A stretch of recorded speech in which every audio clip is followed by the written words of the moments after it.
and welcome to this week's Three Legs, Four Wheels F1 podcast. It's Paul here with Dan. Chris. And Lee. Wow. Yeah, that was some race. It Was a good watch. That was good. Everything apart from the first 6 laps was brilliant. And from being the a first Ferrari 6 laps. mechanic.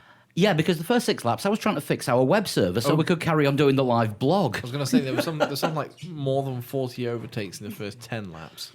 I saw 40% of them. Some of them. Oh yeah, Dan's got a good point as well. It was great if you were a great race for everyone, unless you were your man Chigarini from the Ferrari garage. Yeah, he's up on his feet. Well, Which Williams He's using crutches. yeah, he's using crutches. He's got his leg in full plaster, but he's fine. He's Yeah, okay. so we wish him a full and speedy recovery. Absolutely. Of course. Although It looks so nasty. did get a message from somebody saying the longest cast ever. Hold our beers.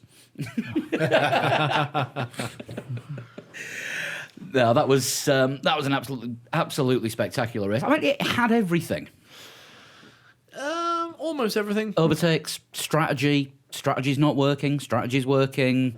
Good luck, wringing the last bits out of the available Bad tyres. luck. Bad luck. No rain. There was very little chance of it raining during the race, although apparently it did rain Friday night. Yeah. Does rain in Bahrain, apparently. Does it stay mainly on the Spanish plain? No, the rain in Bahrain mainly drifts Falls on Spain. mainly drifts across the peninsula and back out into the Gulf.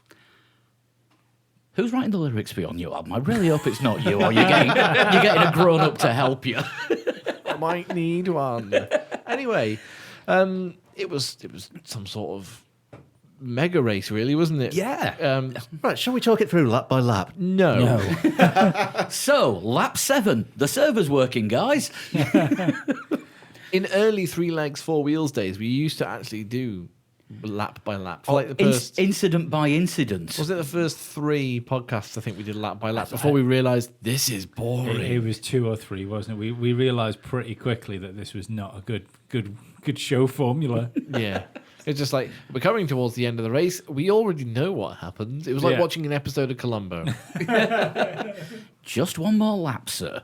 Yeah, but why did anyone watch Columbo? Because you already knew what happened. You saw what happened at the beginning. You saw what the murderer did, and then you watched an hour waiting for him to figure it out. This is why I always preferred Inspector Morse.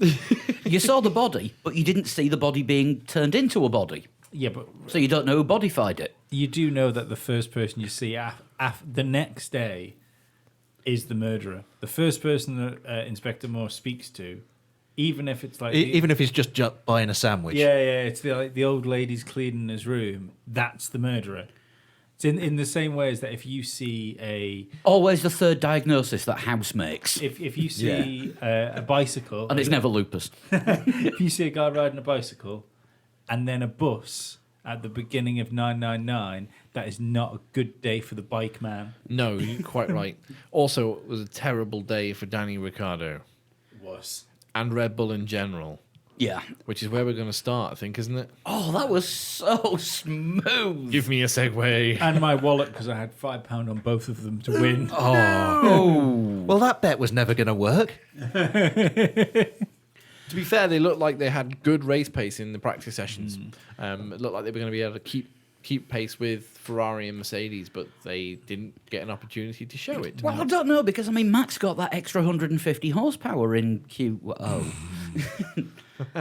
Well, they were Do asking they- for it enough, weren't they, from Renault? Yeah, Here you go. do they actually know how that happened yet, or did it just... I think it was bullshit. Some people say he lost the car because he went up high on the curb, but Yeah. if you watch the replay really slowly, he does start to lose the car before he goes anywhere near the curb. I think he just lost the back end. Yeah, he put the power down too Yeah. much too soon. And I'm sure if he went and got the telemetry, there'd be a big spike there. And of course, the big spike because your fucking wheels are spinning like fuck.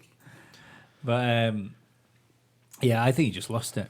Yeah, But I tell you think so what, too. it's not a good season for Max, is it? Should we let's race by? Are we starting with Red Bull? Team by team. Well, yeah, because, I mean, Yeah. They were the worst. Yeah, of they were the course. worst, because, well, they had the double DNF. I would argue Verstappen was out on lap 2, was he? And Ricciardo lap 1. still had a better race than Williams. Carry on. They had promise, which Williams never had. They had a better weekend than Williams. No, Williams are promising that they will return one day. Next. Yeah. Yeah, I mean, it was mysterious technological problems for Red Bull all weekend, if the 150 horsepower boost is to be believed. And then Danny Rick's power just falling off on him. 50 pence went, didn't it? Yeah. We've seen these. You know why? Because meters haven't taken 50p's for years. You've now got to go to the post office and buy a token. And there aren't any post offices in Bahrain. He didn't wait for the electric key to beep twice. We've seen these like sort of weird electronic shutdowns before, haven't we? Especially with Red Bull. I'm wondering if Yeah, it's something quite often they can recover from them, though. yeah, they can do like a restart, but didn't even have a Control chance. Alt Delete type thing. Yeah, I don't know if he even had a chance to even. Was his radio dead as well, or did he just say? I don't remember hearing a team message. Did we from Danny Ricciardo? Or? I He think did, we he did did. radio in and say everything's died. Or something similar. There was a message that the screen said was from Verstappen saying, "I've lost drive completely." But it was from Ricciardo. I'm pretty sure that was Ricardo. Yeah, because at first when we saw our Red Bull stopped, we thought it was Verstappen who'd stopped because he had no tyre. And then it was like, wait, that Red Bull's got all four wheels. Which, of course, Verstappen, 3 wheels on his wagon, did not have. No. And as soon as we realised that, Verstappen came into the frame with his 3 wheels. And 4 legs. Yes. Made his pit stop, went back out again, and then subsequently retired. Suspension failure? Was it damaged because of the trying to get back to the pits? I think the loose tyre just killed the suspension and Yeah. took most of the back end with it. To be honest, I think you're going to see a lot of this anyway. Of even if like, I'm surprised they put him back out, even with his puncture, with them having so little engines this year. Like, what's the point in sticking? I mean, I suppose that circuit where you can overtake, so there's a thing there. Yeah. But what's the point in sticking somebody out that might just scrape the points? Verstappen from lap 2 or 3. I think he'd still be a good bet to get into the points by the end of the race.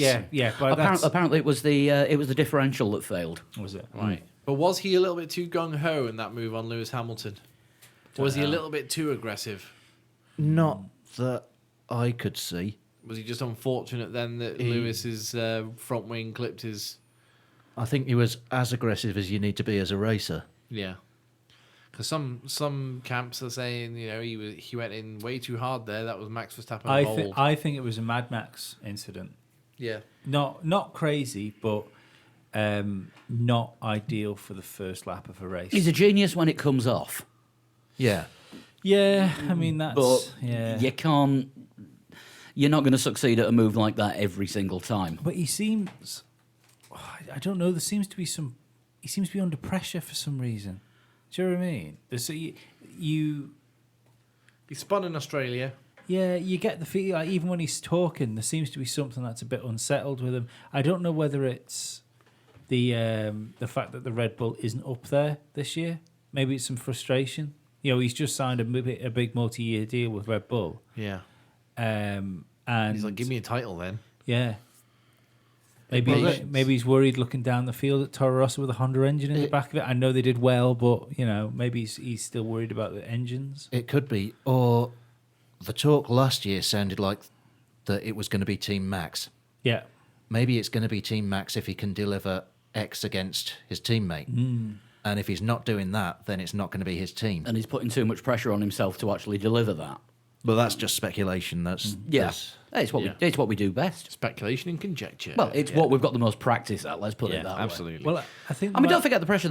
I think it's kind of overlooked, but I think there's a lot of pressure coming from his dad as well, because his dad is still fairly overbearing. Yeah. And probably from the entire of the Dutch media, the entirety of the F1 media, all the fans. And Helmut Marko all at the same time. Yeah. There's another thing that could be brought into play here is the fact that, like, everything since Max came into Formula One has been Max. Just ask Carlos Sainz. Yeah. And this has been a big year for Max. He signed his multi-year deal. His teammate is still to decide what he's doing for next year, or is still deciding his future in the sport. Unless you read the Daily Express, so carry on. There seems to have been a lot of people that thought that this was just Max's year. to go over, but taking out the fact that his teammate is top 4 or 5 on the grid. Yeah. He's not got a Massa next to him. So I think maybe that's something that he hasn't thought of, and then it's got to the beginning of the season, and he's thought, oh fucking hell, actually he's really handy, this guy as well. Yeah, perhaps. Maybe he's took Ricardo a bit lightly. I don't know that he's taken him a bit lightly because he's been teammates for long enough now to know that to know exactly what Danny Ricciardo is like. Doesn't take long though, does it? If you've got a load of people saying one thing to you, Yeah. it doesn't take long to believe you're on bullshit. Possibly not, but I'm an expert in believing my own bullshit. yeah, I think Red Bull have had a bit of a faltering start to the season. I mean, it's been well publicised that other teams have had a less than successful start. Right, Red Bull really haven't hit the ground running at all. They were off the pace a bit in Australia, but they were unlucky with traffic. And in Bahrain, again, it looked like they had the race pace, but they didn't get a chance to show it, which was the big letdown. The electronic failure it appears to be more of a thing that happens with. It does happen with Renault powered cars, as we saw last year, but more so on the Red Bull side of things than anywhere else. I don't know. I remember Hulkenberg had that spectacular electronic failure last year where he was told to get out the car and don't touch it. Yeah. Yeah, I do remember that. Well, that was Spa, was it? I think. Just jump off the car and don't have one leg on the ground and one leg on the car at the same time. Yeah, that was towards the end of the season, wasn't it? Yeah, it was. Sorry, yeah, I think it might have been Japan. Mexico, I think it was. But yeah, jump off the car from the front and don't touch it afterwards. Okay, fine, fair enough. So, yeah, it's hard to know. I mean, I feel bad for Red Bull, and I feel bad for their drivers because I'm not sure that it was Verstappen's tyre thing was entirely his fault. If you watch the replays of it, I do think Lewis hung back a little bit on purpose. Like, well, go on then, hit me if you're going to hit me. And No, I don't think he wouldn't risk giving himself a puncture. Lewis wasn't giving himself a puncture. But he may have lost the end of his front wing. But there was a risk there of both of them because he's going to run off over bits of his own front wing. He could run over bits that. I'm amazed actually that Lewis came out of that unscathed. Yeah. Yeah, he wouldn't have risked losing his nose. No. He's not Rosberg. But I think there was an element of I'm not backing out completely of this. Yeah. Because I don't need to. And let Max do whatever Max was going to do. And unfortunately, as I say, not like one person's fault or the other. Verstappen's tyre just happened to hit the sweet spot of Lewis's front wing where he made a hole in the rubber. I think Max couldn't do what he wanted to do because Alonso was in the way. That's the other thing. Alonso was on the inside of that corner, wasn't he? So in that respect, it is Max's fault because if he'd have been able to take that corner like he wanted to, it probably would have been all fine. But just because Alonso was there and he didn't need him to be there at that time doesn't mean that the corner's going to get any bigger for you. It's something that will come with experience, with Alonso's length of experience. Excuse me, if you will. And Danny Rick, nothing you can say. Electrical shutdown. Mm-hmm. Shame as well. I think he had a definite chance of a podium because Kimi was third, wasn't he? Was he? Kimi didn't No, finish. Kimi didn't finish, did he? Lewis was third. Lewis was third. Yeah, I think Danny Ricciardo would have definitely had that position, if not better. Yeah, I think that's fair to say. We probably would have seen the best opportunity. If not, it would have happened that the Red Bull would have been on the podium. Yeah. There's always next time. Oh, God, how many times have we said that about other teams? Force India, we've got written down next. Ocon in 10th, Perez in 16th. Perez had an odd race because It's an artificial 16th because he got dropped 30 seconds. 30 seconds at the end of the race for overtaking Hartley on the formation lap. And then not giving him the place back, while Hartley was also penalised for not taking the place back. But Hartley was also penalised for spinning Perez around on lap 1. Yeah, so Hartley ended up with 2 penalties. Yeah. Interestingly, Charlie Whiting has actually said maybe Hartley didn't know what the regulations were when you lose a place on the formation lap about when and how you can get it back. But is ignorance any form of defence? Not really, because when you're racing in the top class of motorsport, you really should know the procedures. Yeah. And you should be able to radio to your team to say, what do I do here, shouldn't you? Yeah, and the team should have been on the radio saying, you need to get that place back before the first safety car line. If he'd have tried to get it back and Perez was blocking him, yeah, then we'll definitely an issue and Perez was at fault.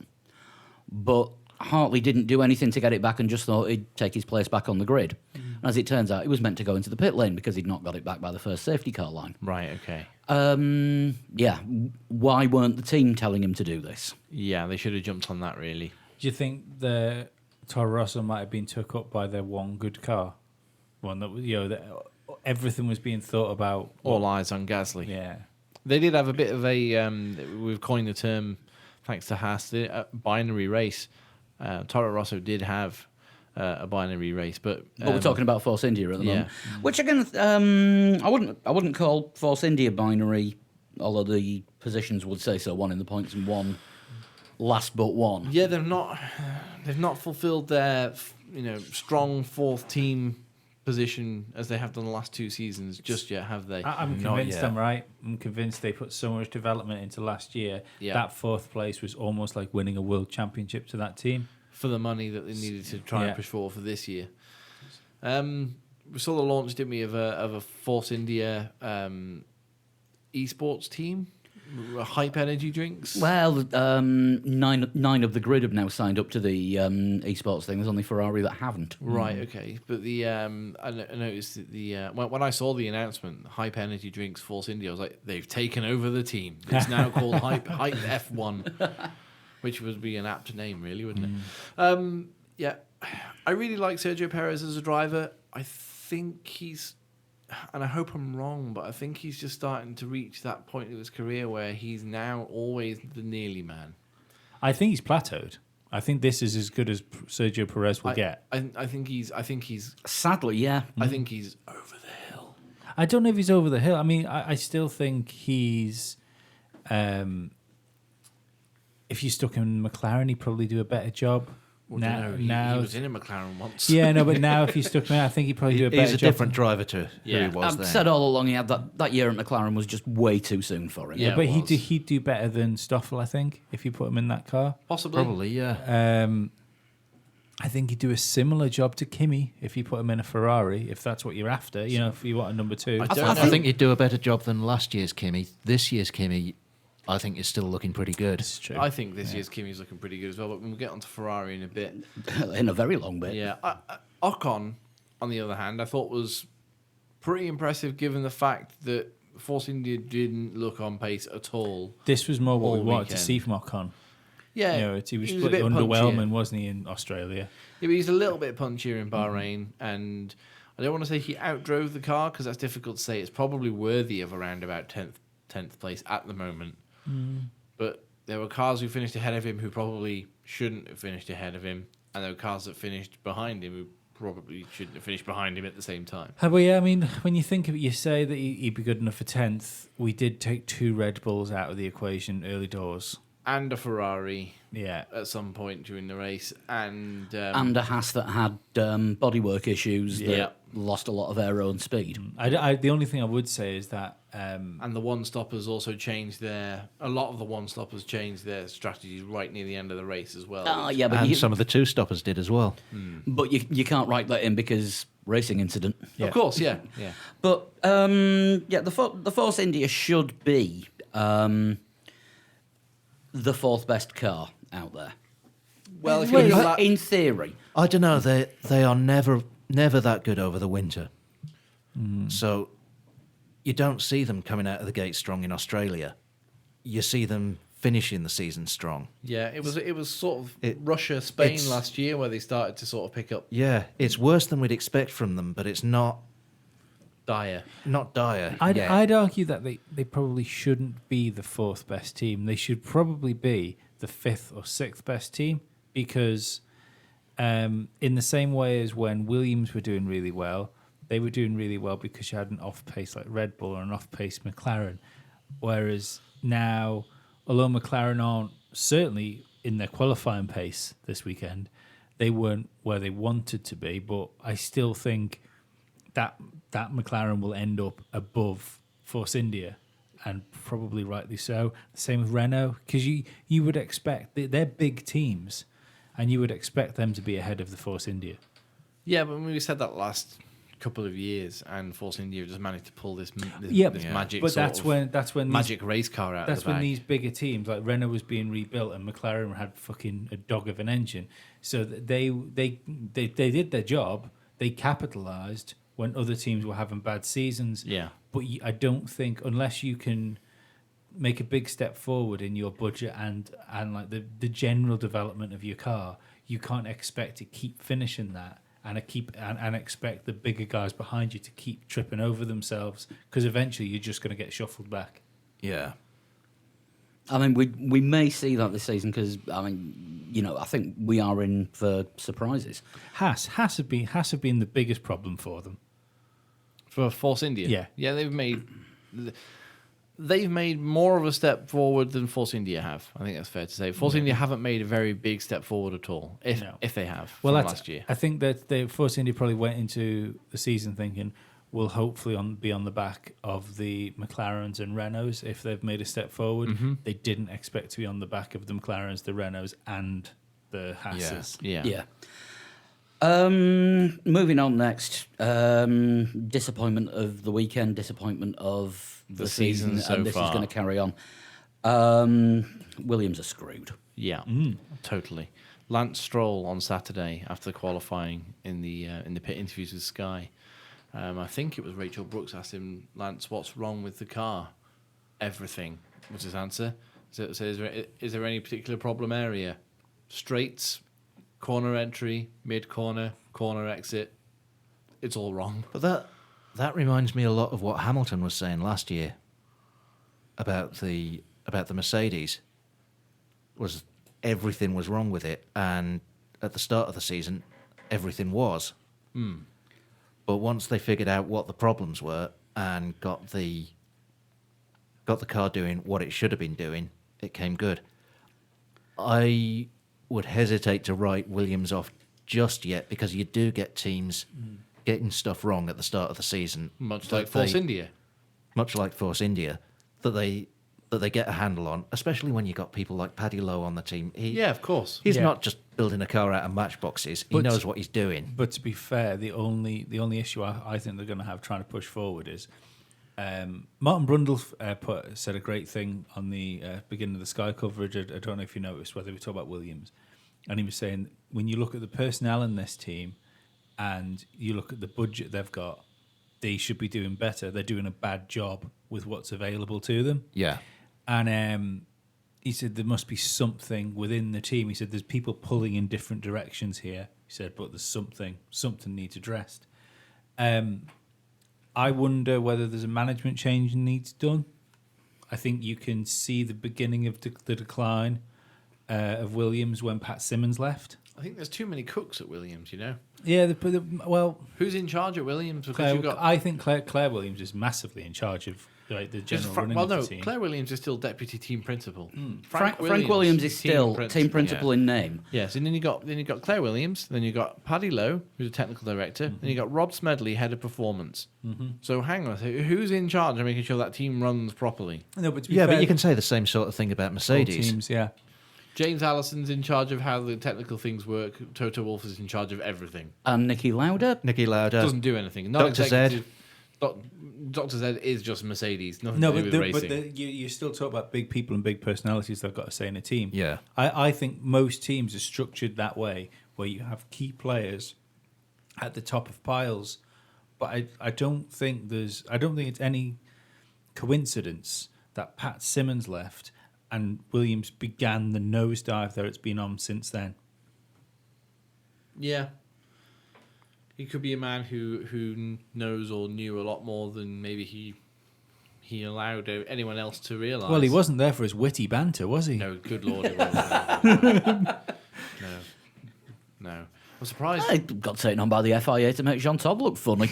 Maybe they didn't have enough room for two big personalities when Paddy Lowe came into the team. Yeah. They had to get rid of someone. Do teams have a head of banter? I might have found a way in Formula One. I think that's the social media teams, isn't it? Who, Yeah. by the way, this year have really stepped their game up. Yeah. I love the fact that they're now free to just post and whatever they want, rather than we can't post that because that's the FIA and FOMO and that, and we can't say anything about that yet. You've got to It's tip. brilliant. You've got to tip your hat to Renault for starting this last Yeah. year, Yeah. and everyone's In had to fact, play no, catch up with Renault. It was Lotus, wasn't it? Before they were Renault, I'm sure the Lotus social media team were. yes. Because So- they started with Kimi, didn't they? So hang on. Yeah. We have gone back to the old days where everybody's playing catch up with Enstone. Yes. But only online. I'm going to go out and buy some Tab Clear and play with some Pogs. Sorry, I went on a bit of a tangent there as well, talking about the Williams management. What I was going to say to Dan's point was, it's all well and good thinking the car can be developed, but when you've got two young drivers, which is what's wrong with the car? Everything. Yeah. I don't get who your mechanics are. Well, if have you that's the feedback you're getting. Have you noticed that they've been That's the feedback he's given in an interview. Yeah, but I don't think he has the knowledge? the knowledge or the talent to give the feedback Williams need, and they're most experienced, and if Teston's to be believed, arguably their fastest driver Yep. is a guy which hasn't got all his capabilities and hasn't driven a modern Formula One car, in a race situation. Did you notice they wheeled him out for more media? No, between? that's Frank, mate. No, in between. In between, they look quite similar. Frank's got better hair. Yeah, fair enough. In between Australia and Bahrain, Robert Kubica did an awful lot more media than he was doing, in the build up to the beginning of the season. I don't know, because all the Sky stuff that we saw this week at Kubica was a different part of the same interview that Sky was showing before Australia. I think they've done one long 3-hour interview with him, and we'll get to see it in 21 installments. Probably, but he's probably done that for everybody, because before, when we were talking about Kubica being signed again, I think I said whoever signs him is signing him to sell T-shirts. They're signing him as a PR exercise. Yeah, and but be interesting to see how many more Williams shirts have been sold in. If anyone knows Poland. Robert Kubica, can they get one of our 3 Legs 4 Wheel shirts to him, get a photo, we'll stick it on the website. Yeah. Hey, But well, it's don't worth a get me shot. wrong. I'd fucking love to see him get a chance in the Yeah. car. And like if he can race, all the fucking better for it. But I just don't believe we're talking about Williams here. I don't believe that what they have is the best situation to drag them out of the hole they're in. Well, I mean, Paddy Lowe said before the start of the season it was going to take a while before they started to see the potential of the car. Not started to see the best of the car, but actually started to see what the car might be able to do. Why are they going to get a different driver? Yeah. At this rate, they're probably going to have to. I mean, 2 races in, Williams bottom of the constructors' table, only team not to have scored points. You wouldn't think Williams would go 2 races at the start of the season pointless. Have Williams ever not scored a point in a season? Yeah, it's got to have happened. They've been in the sport for 40 Well, years. You've got to be going back to the 70s, early 80s. No, because I remember there was a year Maldonado was in the team, and that was the worst year in the history of Williams.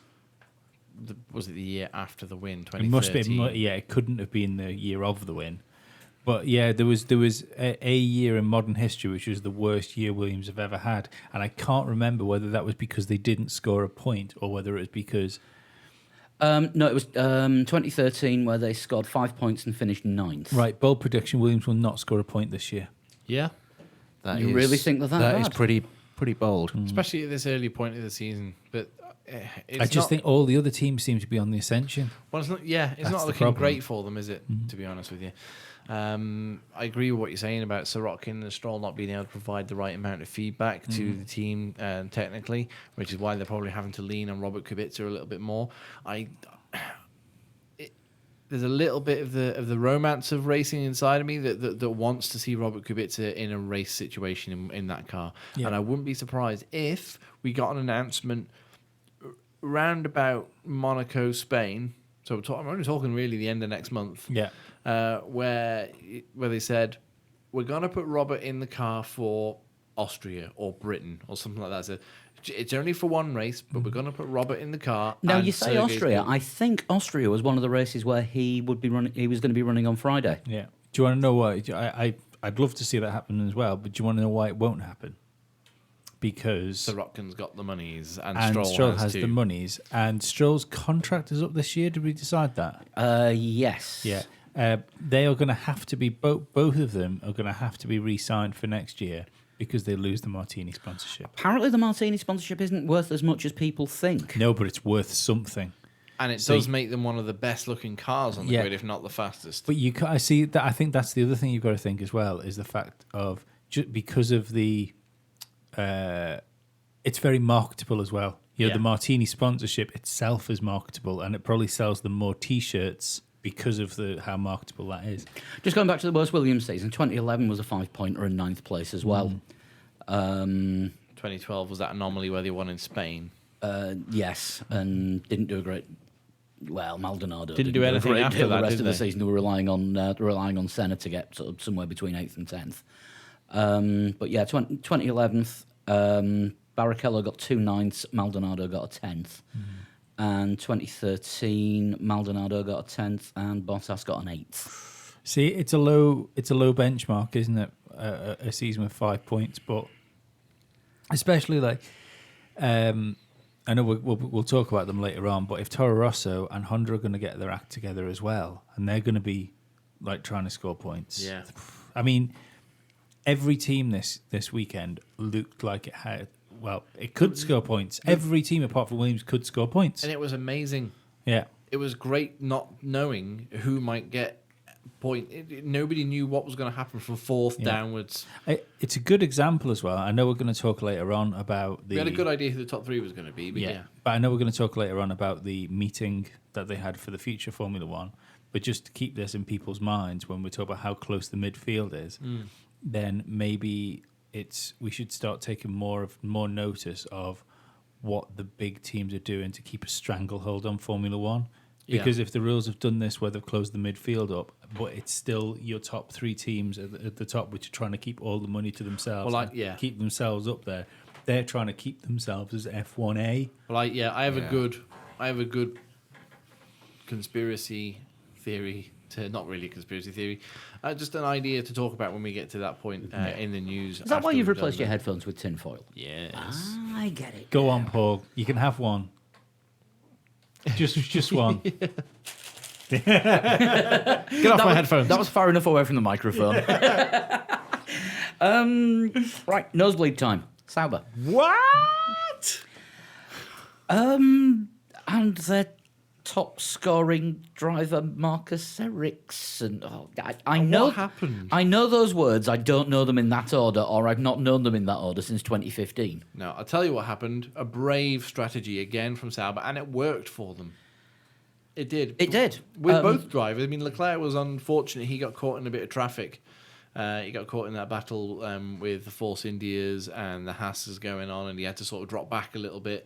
Then when he was starting to get close, that's when the leaders started coming through. But so when, he had to drop out of but it when again. Leclerc finished, he was in that train behind Ocon, Yeah, he was. Yeah, completely. who we actually named Trolley of the Day. Yeah. But Ericsson scored his first points for 3 years. Since Italy 2015, is About that? that, yeah. Yeah. So yeah, Had a well good done. race. Yeah, had a great race. Well done, Marcus Ericsson. We were all dubious on the grid walk when he said the strategy was going to be use the mediums and run long. Like that's never going to work, but he's going to be crawling around at the back anyway. Paid off. Did pay off massively. 2 points for Sauber. But where's Charles Leclerc, though? He finished 12th, but he had in Saturday and Friday. I think he was faster, generally speaking, than Ericsson. But then Ericsson out-qualified him. When it matters. Yeah. Yeah. When it matters, Ericsson did put the lap in. Charles Leclerc admitted he was pushing too hard in qualifying, and he said it was rookie mistakes. Yeah, but Ericsson, guys, come on. I know, yeah. Yeah, I know. Yeah, I know he had a good race, but Do we I'm looking at Lee when I say this. Is this one of your, to coin one of your phrases, the exception that proves the rule? possibly. We'll see. do we have to look at Ericsson and say maybe he can switch it on occasionally? Once every 3 years? Yeah. I might. I might be coming around to K-Mag being better than I thought he was. Yeah. I've got a tweet about this. Yeah. I know, I read it. Let's have a look. Being funnier, perhaps, than we thought he was, punching his mechanic. Did you see that?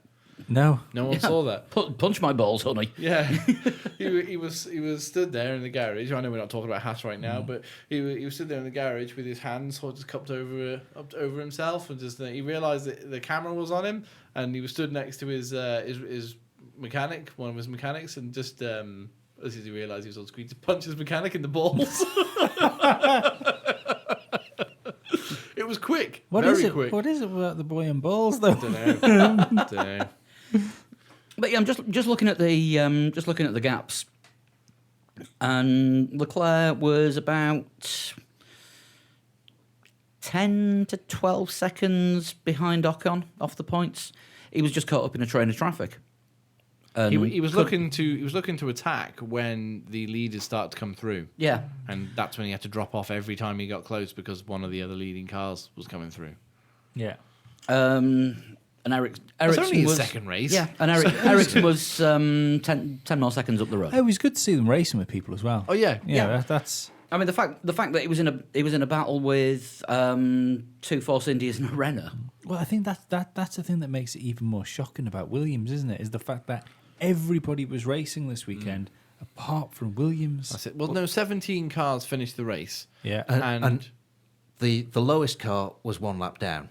yeah, Yeah. that's it. It was just a one lap down. Yeah, Which a is few years ago we would have been seeing 2, 3, 4 laps down for the Yeah, but- for the Saubers, for the McLarens. but every team had a chance of scoring points. Yeah, But Williams never looked like they was ever going to score a point.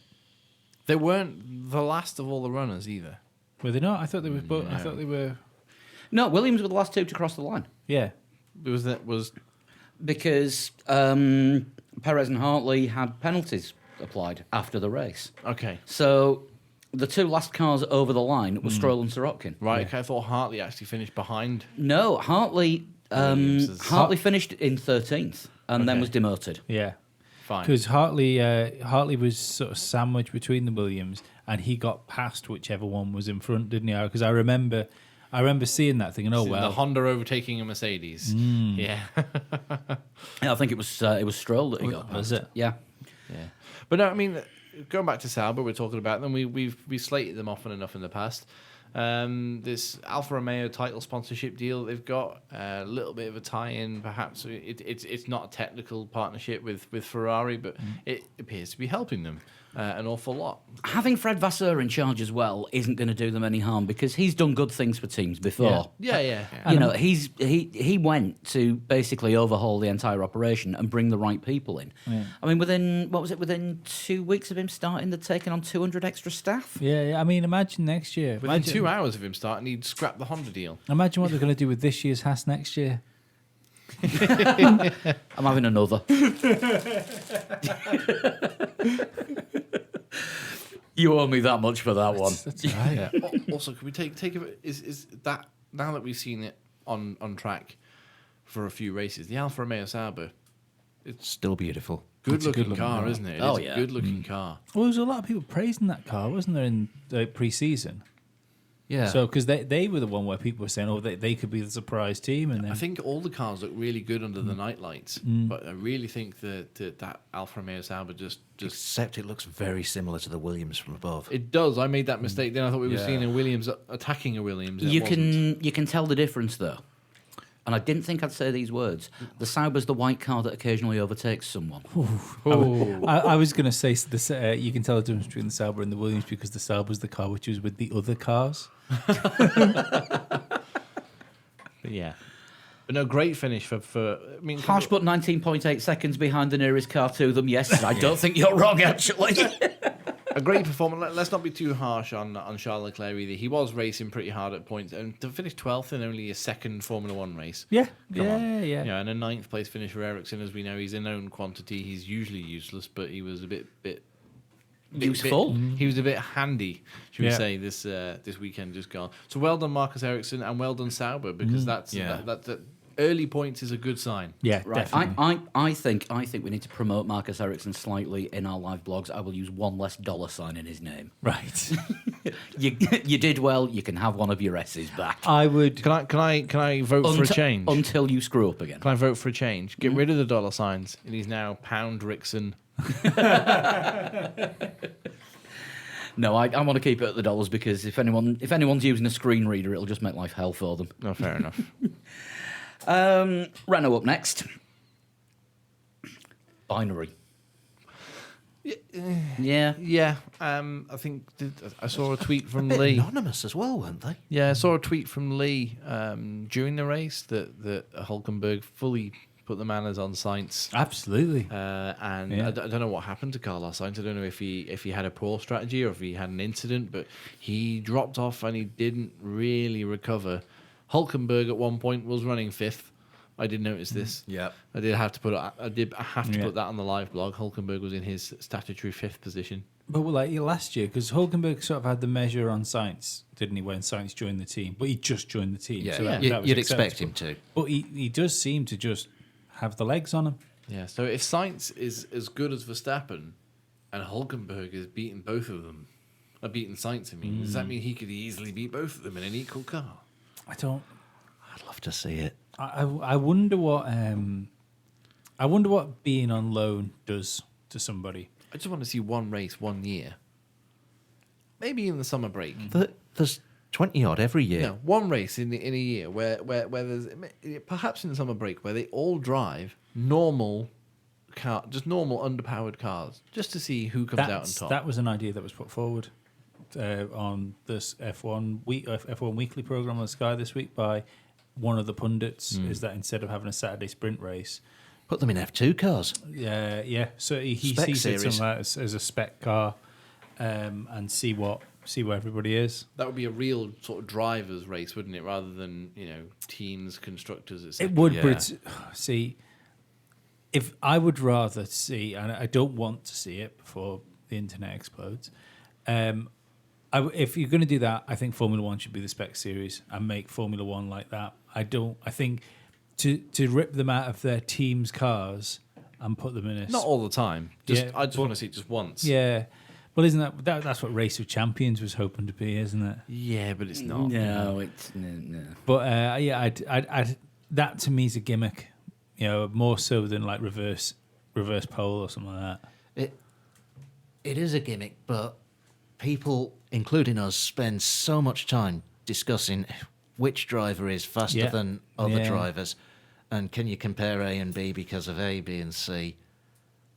Put them all in spec series and shut some people up, and then you can say, well, the F2 car doesn't really suit Hamilton's driving style. Yeah, Yeah, there'll always be there'll be something. something. Yeah. I always lean towards the thing that, excuse me, And Artem Markelov would still probably pass everyone, and he'd be driving the safety car. yeah, that like there's people that know a lot about scouting racing drivers, and generally the reason Lewis Hamilton is in the best team at the minute is because he's probably the best driver.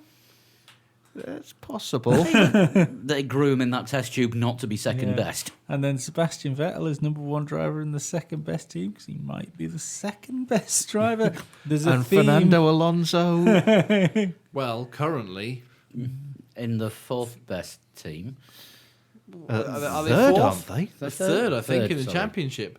McLaren are behind Ferrari and Mercedes. It's funny, isn't it? The first two races looked bad for McLaren, but actually, when you look at the championship table, it's not bad at all, is it? From where they've been. The top three in the championship is There are quotes about that from Fernando. yeah. But going back to Renault, Sainz said that he was compromised on both his pit stops when he came out into traffic. That's got all the makings of stock excuse to me. Did he forget to put his pants on or something? Bad luck does happen. If there wasn't a window for him to be able to pit, safely within the tire window, then you got to try and make that up on track as quickly as you can. And if he wasn't able to, then I mean, questions must be asked. the big quote of the day from him: "I was surviving at the end with tired soft tires and having to do a lot of fuel saving." And he lost places at the start because of wheel spin. Right. Okay. Fair enough. So he just bad day at the office. Yeah. Yeah. Yeah. We've seen plenty of those this weekend. Yeah. But Hulk, on the other hand, scienced it because you're Head saying, down, yeah, quiet. you're saying you were saying Dan, pretty anonymous, didn't do anything spectacular, just got his head down, got on with it, and he's sixth. Yeah. That's a science performance. Absolutely. Well, to be fair, I think we're being unfair to Hulkenberg there because it's actually a Hulkenberg performance, isn't it? Before it was a science performance. Yeah. Yeah, true. Hulkenberg is still the last driver to get a Williams on pole without having grid penalties for cars in front of him. And I still find that stunning. To be fair, he did get a dry lap in, didn't he? When everyone He was else the only on one that wet got a dry tyres. lap. You ride your luck. Last man across the line, wasn't he? I think. Yeah. That was the case. Yeah. Came eighth in the race, but hey. McLaren next. Alonso in seventh, Stoffel in eighth. Fernando said the results so far this year have been down to coincidence. Yeah. Now, It's got the car's got a lousy one lap pace, but Race pace is good. Alonso was on the medium tyres and looked to be one stop in it and had to change onto supers. If he'd been able to make the tyres last, he was running in third, Fifth. fourth. He was running in. He was running in fourth at one point, but yeah, Yeah, he was running in fourth when he came in, wasn't he? I think so. Because we just said if one person goes out, that could be Alonso on the podium. yes, I do remember putting that on the blog. But let's face it again. This is the same as saying like where the Salbers were. We lost 2 Red Bulls and a Ferrari. Yeah, Yeah. yeah. So where did Alonso finish? Seventh. So realistically, I mean, he was bordering on not being that car was bordering on not being point worthy. Yeah. Yeah, but on the race where you've got lots of the midfield racing each other, you know, I don't think it's right up near the sharper end of the midfield.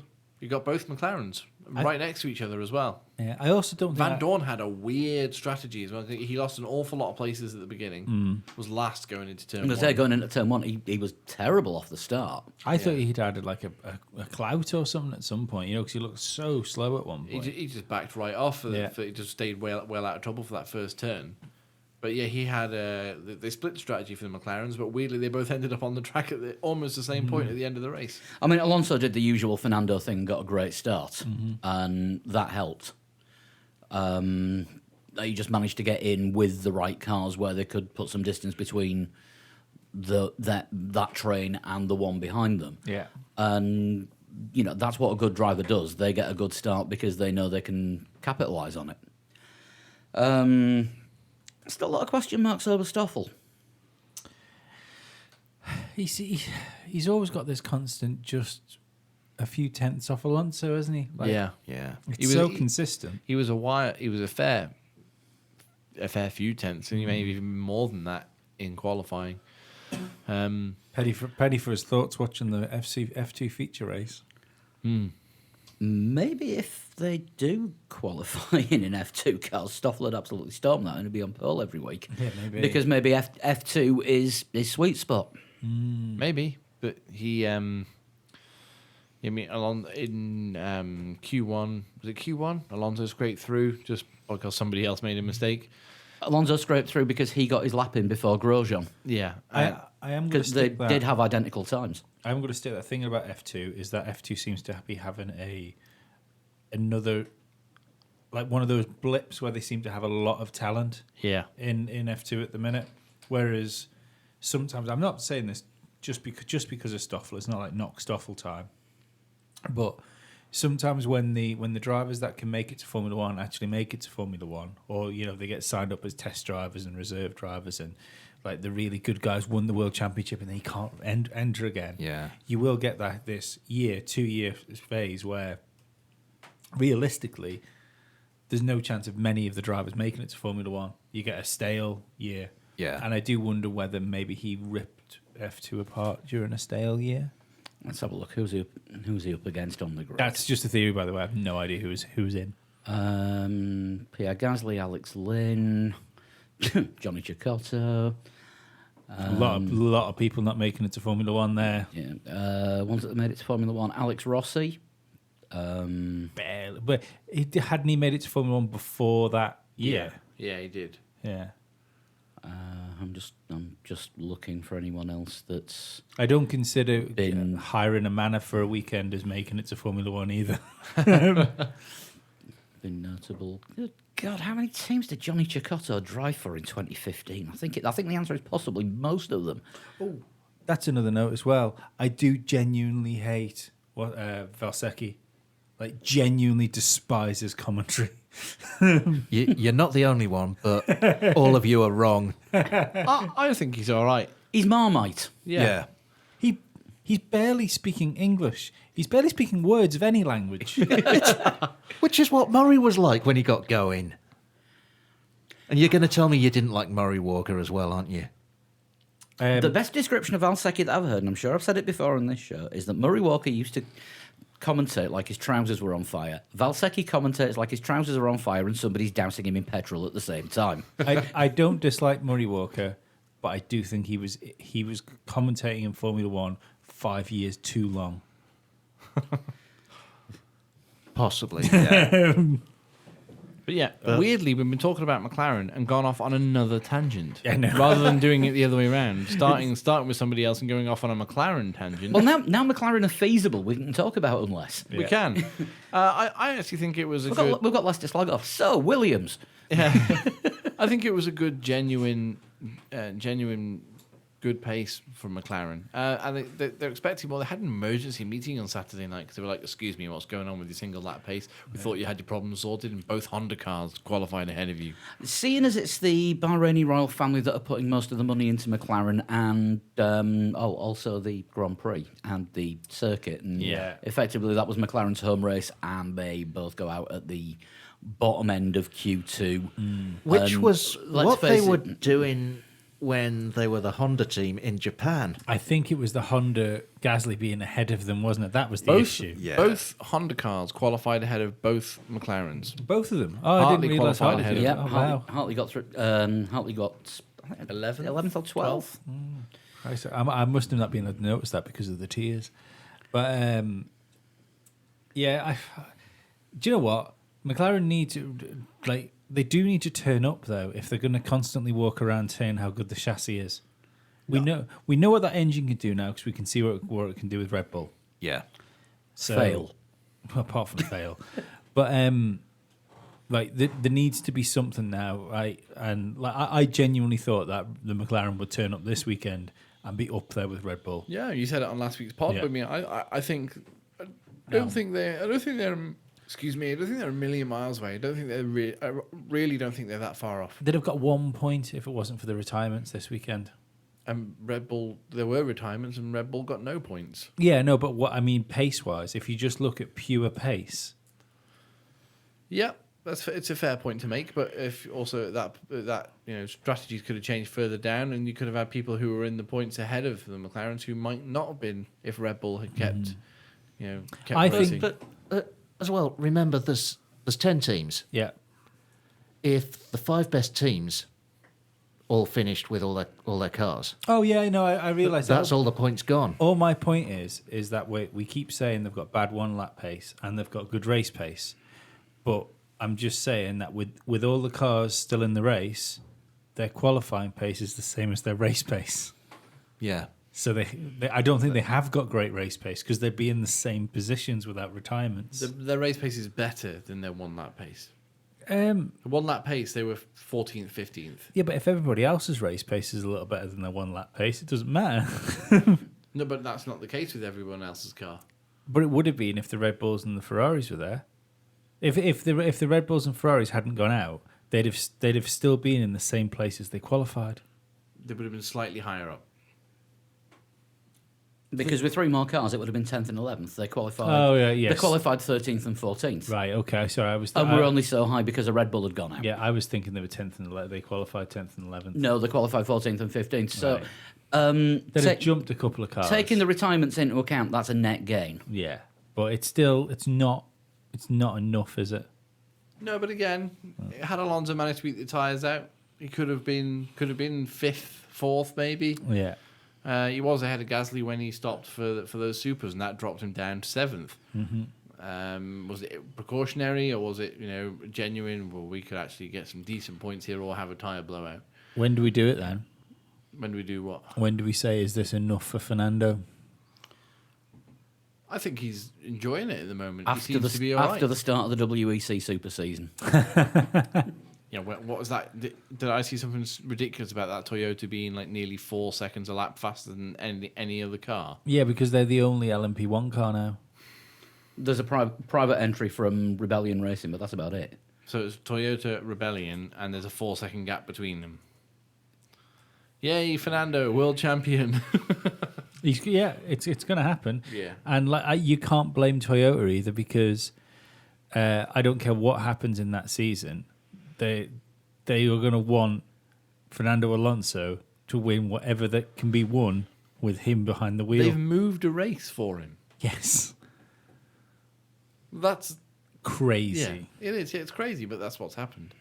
It shows the bump. I know we've said it before, and we'll get on another tangent here, but it shows the bump that Indianapolis, the Indy 500 must have had. Yeah. TV-wise. It would appear that there's quite a few entries in LMP1 this year. There's only one manufacturer, though, isn't there? No. Isn't no? No. There is. Let's have a look. Rebellion. Enso by Collars, as in Colin Collars ex Lotus. XHRT. XHRT ex Jordan, I think, for a bit as well. CEFC TRSM Racing from Russia using a Mechachrome engine. Yeah, but Toyota is the only manufacturer in there. Toyota is the only one that you would associate with the car manufacturer. Right. The others are specific LMP1 privateer teams. SMP Racing, as in Sergei Sorokin's money, and Dragon Speed. That's got to be Japanese. That's American. Disappoint. With who have they got racing from? They've got a Fittipaldi behind the wheel. Pietro. Yes. So yeah, there are other cars in, but when we say is this enough for Fernando, I would probably say sometime round about the 5th of May, Yeah. which just happens to be the 8 hours of Spa, opening the season. I'm just thinking about next year in contracts. For next year, or do you think this year? If that McLaren is no good, and it turns out that they just struggle all year, I do you think think we've had- halfway through the season, Fernando might go, boys, I'll give you till the summer break and then I'm off. not with the amount of advertising he's got for his clothing brand on that car. No, he will see this season out. That's crazy. I mean, like, Don't see McLaren sticking Lando in for a race. I'm not even like.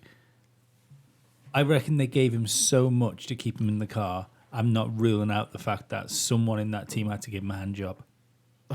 Like for him to have like the back of the rear wing for his clothing brand, he's not paying for that. That's clearly McLaren have said we can offer you this much money, and he said, "Well, Honda were giving me 30 million a year. You best make up this deficit." Yeah. And they've plastered what he wanted all over the car. Like Lando Norris and Stoffel Van Dorn were wearing his sunglasses. But noticeably, Stoffel wasn't wearing a Kimoa hat. No, it's only Fernando that wears the Yeah. Kimoa hat. Yeah. Stoffel wears a McLaren hat. Yeah. Well, it'll be a Stoffel hat, won't it? Probably. So yeah, that's McLaren. A Stoffel hat sounds something out of a poem. Just And he strode into town with his Stoffel hat on. I'll get me coat. Who's next on the list? Who's next on the list? Haas, the ultimate binary team. They are the ultimate binary team. They had a binary qualifying in which K-Mag looked like he was wringing every last possible ounce of performance out of that car. And yeah. And Grosjean also took part. Grosjean was there. I think that was Kevin Magnussen's best race. I think it's Kevin Magnussen's best performance since Australia, not just gone. Australia, when was it when he finished on the podium? Yeah, but I think that Yeah, was, but in that race, he was in a really good car, and you expected the car to finish on the podium. Yeah, I think Yeah. this Haas is a really good car. I think it's capable. I think fifth, which is where Magnussen finished. I think that's probably around about where It should Haas, be, Haas need to be aiming for. When Red Bull don't pick up points, Haas are at the moment that fourth best team. Fernando said McLaren are. He's wrong. Well, they are in the championship, but that's only because Haas have got Grosjean Because of coincidence. and Grosjean. All right, you can't really have a go at Grosjean too much for this weekend because that car was shedding bodywork every lap. Because of Grosjean. No, the brakes were still working. Can you imagine the whistling that was going on in the Dallara camp? Go, oh no, was that bit of our car? No. Bit marbles that but it was a bit 2 Jim, foot squared. Jim, you did glue that bit on, didn't you? No, I didn't use glue. It was all the same piece of carbon fibre. It's just very strange that the Haas had the same barge board failure as the Ferrari did. Oh no, I don't. I won't take that because I can guarantee you one thing. I guarantee you that Dallara aren't making Ferrari's error. Yes, this is true. However, they might have been copying it and got it a bit wrong. No, sorry, no. You wait. know that memory That stick? definitely didn't happen. Tell you what, I have decided though. I think that Dallara and Ford should get together because Ford built that hybrid engine, didn't they? For what? Sorry. For the new era of Formula One. You know, Ford mocked up an engine, didn't they? If they needed to come into Formula One. Don't know. Yeah. I think Dallara and Ford should get together and build an off-the-shelf Formula One car that teams like Williams or Sauber or something like that can just buy for a couple of years to get themselves sorted out. Yeah. I think it'd be a great idea. Which sort of comes into line with what's in the news a little bit later on. Don't think that's allowed under the rules at the No, moment. no, it's not, but I think it should be. Yeah, I was going to say that a 2021 thing for definite. Because when you think that they used to do it years ago, you know, where you could buy yourself a Brabham. Yeah. Yeah, well, I mean, look at how Williams started. They bought a March chassis, Yeah. and well, everyone used to buy a March chassis. They should be looking to see if they still got it.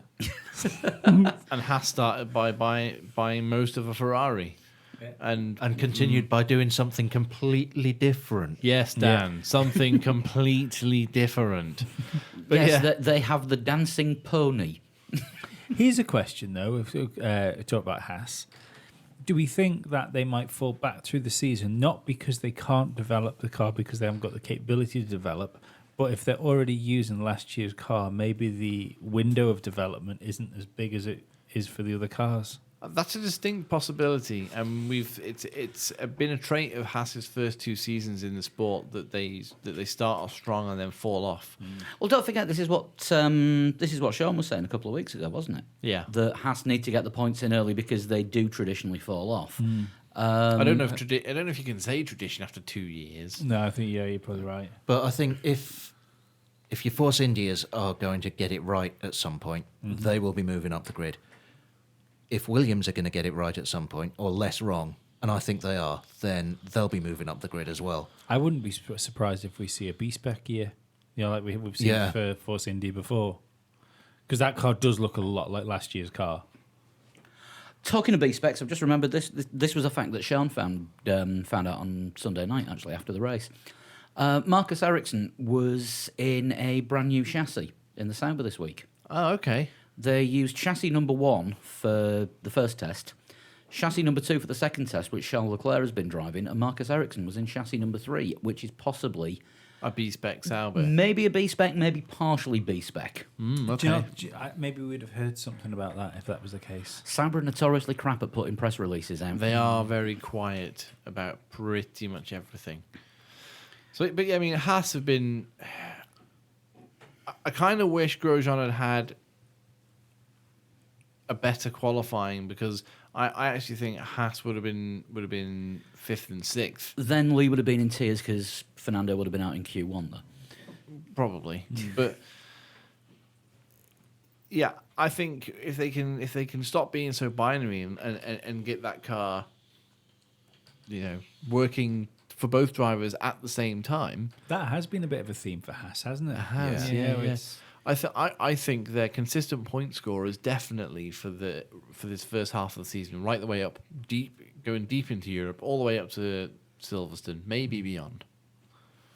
I think that there's There's a good chance for them early on in the season, but They are at the moment the fourth best team. yeah, but I do think we'll see them fall away. They haven't got the staff. What They've was, got- what was the quote from Australia? They've got 212 staff. Ferrari have probably got that many on leave at the moment. Something like that. So But do they need the staff when they've got a different company developing the aero for them? no, they're doing their own aero. Yeah, but no, Dallara are making that. No, doing Dallara that, are are making they? the chassis. Oh, right, okay. I thought Has, Dallara no, were doing has the to do their back own part. aero. You have to do your own aero under the rules, I But think, didn't as well. like Gunther Steiner this weekend said that they work very closely with Dallara to build the aero for the car. Yeah, they work closely with Dallara, who the chassis manufacturer is saying will Right, will okay. the chassis support Yeah. this. But even then, saying that, then if Dallara are building the chassis, do they need the extra people? Because it's still stuff that team doesn't have to do. Although I mean they've got Outsourcing is the best way to do it if you've Yeah. got a small. yeah. I mean they've got 90 million people making their NASCAR. So So a Haas, the Carillion of Formula One, Outsourcing. outsourcing everything. Yeah. Yeah. Oh God, who's going to bail them out? Not me. Toro Rosso. It's crazy. that- Talking of the great outsource. Encouraging performance. and an incredibly binary performance again. I say again, but I mean, from Haas being binary, Toro Rosso had perhaps an even more binary race. I don't know because I mean Hartley getting the 10-second penalty can't have helped. And which Hartley he- getting the 30-second penalty can't have helped. Yeah, the and 30 sec- Hartley getting yeah. the other 30-second penalty can't have helped. Well, no, the first one was only 10 seconds for hitting Perez. Yeah. It was 30 seconds in the end for not passing Perez. Before the safety car line, and then another 30 seconds for not entering For, the pit for lane. being passed by Perez. No, wasn't it was a 10-second penalty on a pit stop Yeah. for the coming together with Perez on lap 1. Yeah. The penalty for the formation lap and not repassing before the safety car line would have been another 10-second penalty if it had been applied during the race. But because it was applied after the race, it was 30 seconds added to his time. Okay. So all in all, 40 seconds worth of penalties. Yeah. Which, yeah, okay, it's only his, 6th, 7th race in Formula One, something like that. But you've got to, again, we said before, the team should have been on the blower to him about that, saying, Brendan, you need to get past Sergio. He can't do it all by himself, but at the same time, he is a driver. he should know the rules. He should know the rules. But- Vettel picks up loads of points because he knows the rules and can. Yeah. Yeah, but he was. And can complain at the right times. But it still was binary in the sense that he was well out qualified by Gasly. Well, out qualified, because I think Gasly qualified 6th. And, okay, yes, shenanigans if you take out a Ferrari and 2 Red Bulls, but you're looking at, a 4th place for Pierre Gasly. That's Toro Rosso's best finish since... Honda's best finish? Did Alonso have a 4th? No, never. No. He had a 5th. Fifth. So I think we decided it was Honda's best finish since 2006. Jenson Button. Yeah. yeah, he doesn't hold the record anymore. Well, no, he does. He did- does He did because have a podium. yeah, because he was on the podium, so it's their best finish since that Yeah. podium. Yeah. 4th place for a Honda powered engine, and I don't know what we do when we say Jensen now. I almost feel like pouring out one out for my dead homie. he but, did. He did finish 2nd in Super Yeah. GT. I know, I watched. Did you see it on YouTube? Second comes right after first. Yeah. It does. First the worst, second the best. He is the Buzz Aldrin of Super GT. Everybody remembers Buzz. Toro Rosso, though, The they had Zune of astronauts. I know someone that bought one of those. Why? To both interpretations of that question. In answer to both that, you've met the guy, you'd know it. Yeah, I was going to say Toro Rosso's best finish in Singapore, where Sainz finished 4th. And that was a bit of a Shenanigan-y race. shenanigans, but scrappy. But again, it was just a case of, we spoke before about Carlos Sainz just getting his head down and just getting on with it. Pierre Gasly did exactly that. And for such an inexperienced driver, just to be able to pump in consistent lap times, which strangely are inconsistent with the performance of the car and the engine, and went to the point where they had to look at the data to work out why they were so fast. Yeah, I thought it was amazing when Gasly turned around and said, "Yeah, well, there's going to be an internal investigation as to why I was so quick." Yeah. We don't really know what happened. We're sorry to let down the fans. So, are you amazing, Pierre? Maybe. No, don't know. Don't know. Ask that guy from New Zealand with the hair. Also, Pierre Gasly, good hair game. Excellent hair game. The hair game he stepped up. this Brendan year. Hartley's got excellent hair game Yeah. as well. Yeah. So yeah, Although he's got previous. He does have previous, but I tell you what, I think he might be leading the field. as far Hartley? as- yeah. Science's hair is Above still pretty Sainz? Yeah. Blimey. Absolutely. good. I don't know about that. Science's hair is still pretty spot on. Yeah, but I think you've got to look. It's a multi-tiered scoring system, so just being well conditioned. Formula Lee is just going to become a hair championship, isn't it? Just being well conditioned. point. Oh. Just being well conditioned isn't good enough. So you've got to take into account like modern trend as well, and like Hartley looks cool. If you take the whole package, You're going to score this just like Robot was, aren't you? Style, control, damage, and aggression. In which all categories, Brendan Hartley scores very highly this very weekend. highly. Unfortunately, Sebastian Vettel is only scoring highly in aggression these days. He is growing it out very quicker than it looks like natural. I don't know how he's managing that. He's not Eddie Jordan in it, is he? Or Lewis Hamilton in it. Yeah, might be. But back to Toro Rosso. It was a great weekend for I them. hope they can keep this up. Yeah. Yeah, I mean, we said last year, that car looks like a Mercedes. Let's hope it's as fast as a Mercedes, and it wasn't. And as Dan said on Sunday, let's hope it pisses it down in Monza. Yeah. Yeah, of course. I mean, Pierre Gasly winning in Italy would be something special, wouldn't it? Also, don't forget there is a French Grand Prix this year too. Yeah, but that's where Toro Rosso got the first win. Yeah, it was. Wet Monza. Yeah, And then we their found, only win. yeah, still did it before the big boy team. Yes, it did. The team in second then, Mercedes. Second race in a row that they've been the second best team. They didn't deserve the positions they got. They should have been lower down than that. You think they were not on the pace? Or? I don't think they were the second and third best cars that day. Well, I could see that Red Bull probably would have been hassling them. Kimi would have been ahead of them. I think the Toro Rosso might have been hassling them. They were a long way down the road from the Toro Rosso, like nearly a minute ahead of the Toro Rosso. So I don't know that Toro Rosso would have been hassling them in any other situation. But I think Mercedes' main problem was Don't forget though, the Mercedes have the party mode, and with Honda, Japanese, certainly in gaming, karaoke mode. video gaming, they take it literal. So it would have been super fun, exciting mode. Yeah, but to be fair, I think this weekend can well put to pay the idea of party mode. Everyone turns their engine up. That's what Yeah. they do. Yeah, If there was some sort of super special qualifying mode that only Mercedes had, Yeah. we'd have seen it this weekend again. Hamilton did a good fucking lap in Australia. Yeah. That's what happened. I think Hamilton's qualifying was don't turn the engine up too far and just see what you can get, because you're not gonna start better than 6th. And I think the settings that he ran in qualifying just didn't suit him, which is why he only qualified 4th fastest. No, I think that was the genuine was- pace of the car and the like we've seen it before. If Hamilton has an issue, but like especially if he gets a penalty, it affects his qualifying performance, and then that affects his race performance. He's not a.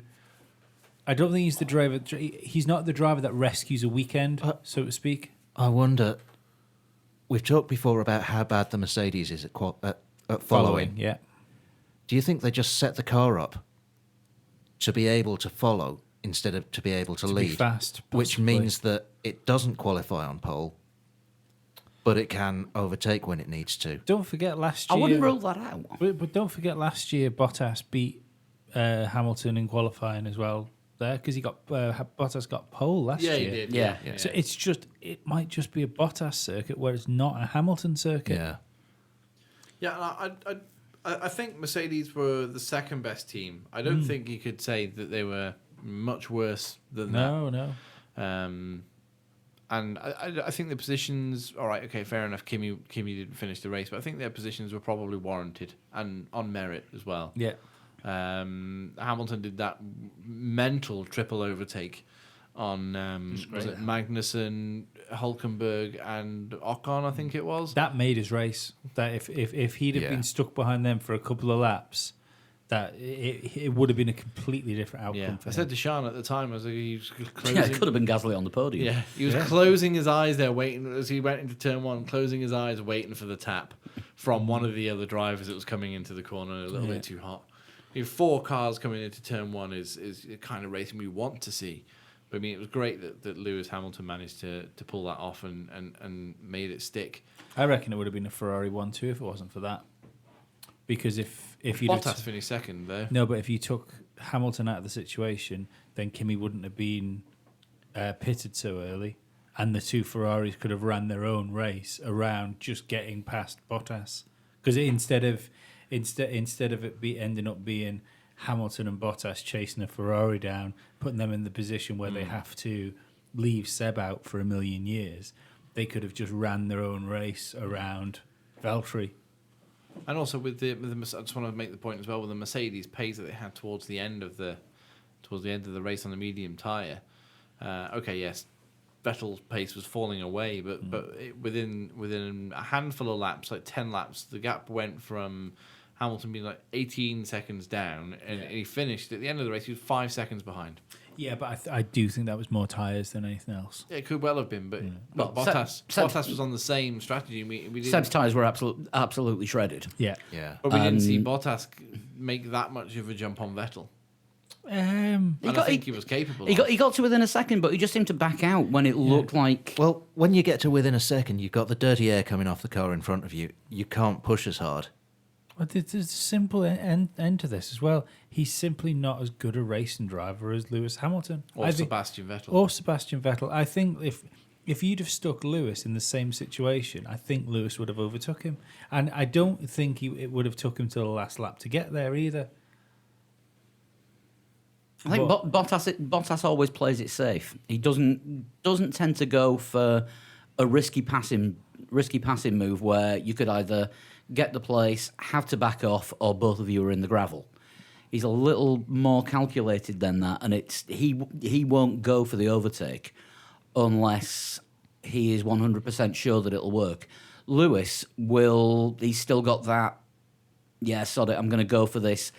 There's a good chance it'll pay off, but I might have to back out and screw my tyres up. I think it would have. I think Mercedes would have liked it more if Bottas would have gone for the overtake, and both cars would have ended up in the gravel. That's kind of what Martin Brundle was sort of pointing at, wasn't he, with his words when he said, if I was Valtteri Bottas, I'd have freewheeled that into turn one, Yeah. and you know, made Sebastian go out wide to take the corner. So, you know, there are racing drivers and then there are racing drivers. I still believe that if Bottas, he was close enough and he had enough room, whether he made the overtake stick or not is a different matter, because you go into a right-hander, don't you? So whether he would have ended up being run out of road when you come round, round the left-hander, he very, very well might have done. But I still think he was close enough and he had enough track there to at least get side by side on the apex, and then see where everything worked out when you started going through the next section together. Yeah. Yeah.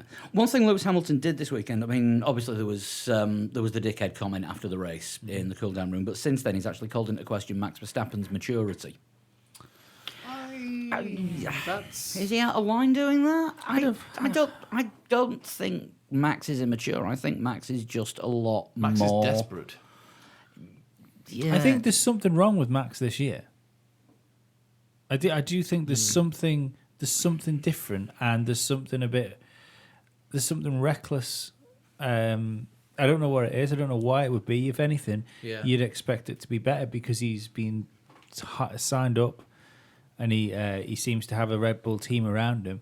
Unless he regrets his decision. Maybe he just can't push this car quite as hard as he was able to push last year. Or perhaps he's sort of regretting the fact that he's going to be there for a while and he's going to have a Honda engine next year. But Toro Rosso's performance with a Honda engine this weekend might actually bring him back. Right, but again, that could be the exception that proves the rule. Like, you know, when you've got a team saying, yeah, well, there's an investigation into why that happened, then you've got to think that maybe. I mean, the good thing for Honda is they got 2 finishes, which seemed to be difficult for a while. Especially early on in the season. So yeah, so maybe it was one of those situations like Damon Hill in Hungary where they just absolutely nailed the setup on one car. Yeah, could well be. Yeah, more so than any sort of big gains. Yeah, absolutely. And yeah, anything really more to add on Mercedes or? Not really. I don't really think there is. So Ferrari, second win of the season for Seb. Yeah, Absolutely brilliant race on his part. yeah, great drive from Sebastian Vettel. Great drive from Kimi Raikkonen until the unfortunate retirement in the pit stop.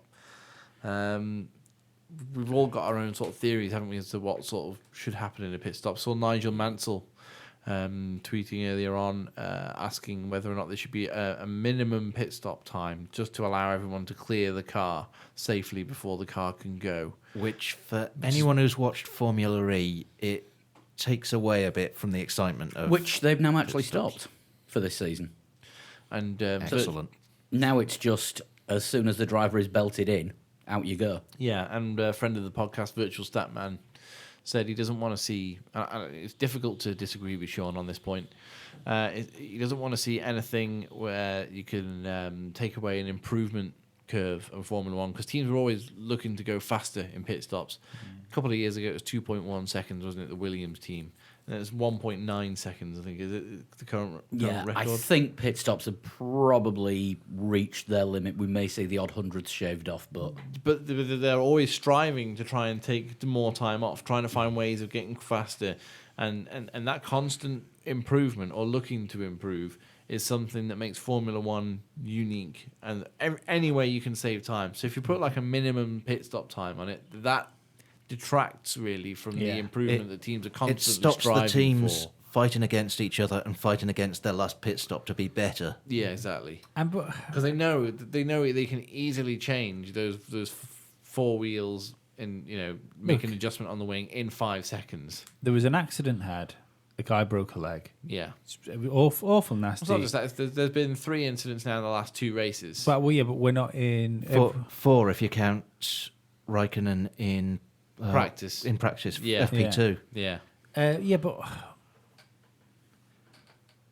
if someone breaks a leg in Tour de France, they don't put stabilizers on the bikes. No, I mean it's a high pressure danger situation. You've got racing cars, all right, okay, albeit under speed limits, Yeah. but racing cars coming in, hurtling towards people It's 60 miles an hour to Yeah, change big heavy objects Yeah. on the car in less than 2 seconds to get gone again. Yeah, Well, there's 2 questions to ask. Can anything be done to improve the safety, and should anything be done? I'm sure there is, but I don't. I agree with Flood in where if it takes away the spirit of competition, I'm not too in. And the chances, there might be another couple of things where people get knocked over or something like that, but I'd put a good chunk of money on the fact that nobody gets seriously hurt over the course of the year. I mean, we did see a cameraman get hit with a bouncing wheel, didn't we? Was it about 3 or 4 years ago? yeah. But I think the main issue here is the automated system, the automated traffic lights that seem to be the problem, because both Haas cars, the mechanics were in Australia, the mechanics were signalling the wheel wasn't on properly when the lights had changed. And the same with Kimi Raikkonen. The same with Raikkonen, because they hadn't even changed the left rear. Well, I mean, Raikkonen in FP2, his mechanics were signalling to him as he pulled out, saying stop, stop, stop, which he didn't see. So my suggestion on Sunday before the race was, why isn't there someone at the end of the pit lane with the black and orange flag, watching out for the mechanics saying something's gone wrong, arms waving, It's and because pulling the it's all drivers done in so before they quickly. get out onto the track, I- which is why you'd have someone at the end of the pit lane watching for it. Which would nullify the need for a virtual safety car or anything like that, like But we as saw in soon Australia. as soon as you got more than one car coming out, wouldn't it be very difficult to see it? You know, if you got a couple of cars coming into the pits at once. If you got someone watching down the pit lane for mechanics looking like there's a major problem, which they have been signalling straight away, then no, it wouldn't be a challenge. The flagman can see which team it is. He can stop that car. I'm surprised that the Haas cars got so far in Australia, if I'm quite honest. I Yeah. think, Kimi stopped outside the Force India garage, which is like 2 garages down from Ferrari. Kimi stopped outside the Force India garage during the race. In free practice, Yeah. he'd gone halfway around the circuit before he stopped. To Yeah. be fair, though, the wheels aren't supposed to come off anymore, even if the wheels aren't put on properly, are they? They're not supposed to. Yeah. They are tethered, but I mean, if you're something spinning around at X. No, but not even the amount of tether. speed. Just a couple of just putting it on is supposed to secure it, isn't it? Even if you come out with a wobbly wheel, it's not supposed to come off. Yeah. What I would say is that might fix this if we do have to do anything to fix it. Would be maybe ban the curvy jack trolleys. You know the funky trolleys that you can. No, with the front jack man moves off to the Yeah, side and the trolley's yeah. got Oh, see, like the hinge. it's got a hinge on Yeah, it. yeah. You get old school 90s go in, push up. Yeah, with like your a front trolley trolleys. jack. Yeah. Yeah. Then I think it'll limit these things because you simply can't do it as quick as they're doing it now. So you're adding that extra time. So that Yeah. But again, I mean, the swiveled trolley jack is a it's innovation. Isn't it's it? innovation. It's It's teams trying to innovation. improve. And it helps safety because it gets the trolley man out of the way. Driver changes his own tires. There's another one. Less people on working on the car, but again, that sort of takes away the competition of I agree with If less you need the people. tyres changing, you've got to drive to the nearest quick fit. Yes. They've got to do a They'll little have it done in dance. 3 to 8 weeks. Yeah. 3 to 8 weeks. Nice and quick. No, you got to wait for the tyres to arrive. They never got them in stock. But yeah, I don't. Somebody hurt themselves. It was bad. Glad he's okay. I don't think it warrants a massive overhaul of pit stops just now. No, but the thing is that we've had 2 races where the automated system has failed for a team, See that, and they've We've had 4 incidents Yeah. in the last 2 races. and it's told Yeah. the driver to set off. The driver, as Kimi said during the interviews post race, all he can do is set off when the light goes green. yeah, his Yeah, job he- is to he watch was- the light and go when it's green. I must say there was a lot of Kimmy got a lot of static on social media about that. About not going? about not being remorseful about the incident, about not going over when the medical people were seeing after the guy, about not going over and trying to speak to him to see if he was okay. The best thing he can do in that Stay situation away. is stay Is away. stay away Absolutely. and leave the medical professionals Yeah, to yeah. tend to somebody that's injured. Yeah, I think there was as far as the internet goes, there's always people that want to. The internet gives Jump a on platform stuff. for everyone to speak. Unfortunately, that includes all of the idiots. Yes. So But all in all, I mean, Vettel hanging on at the end when his tyres were shredded, changing the strategy as well because it looked like they were going to 2-stop Yeah. Yeah. during the middle of the race. Managing to make those soft tyres last was something like 38 laps or something. Being brave enough after Silverstone last year Yeah. to stay out there. And Belgium the year before. Belgium the year before. Well, Austria, I think it was, wasn't it? When Ted Kravitz did it went bang, whee. Is that your audition for the next Police Academy movie? No. What would that be like? Police Academy 38? Something like that? maybe. But yeah, Vettel managing to hang on to the tyres, cross his fingers, and get to the line. It's great, Ray. Great drive from Yeah. Yeah. Who are going for driver of the day then? Vettel.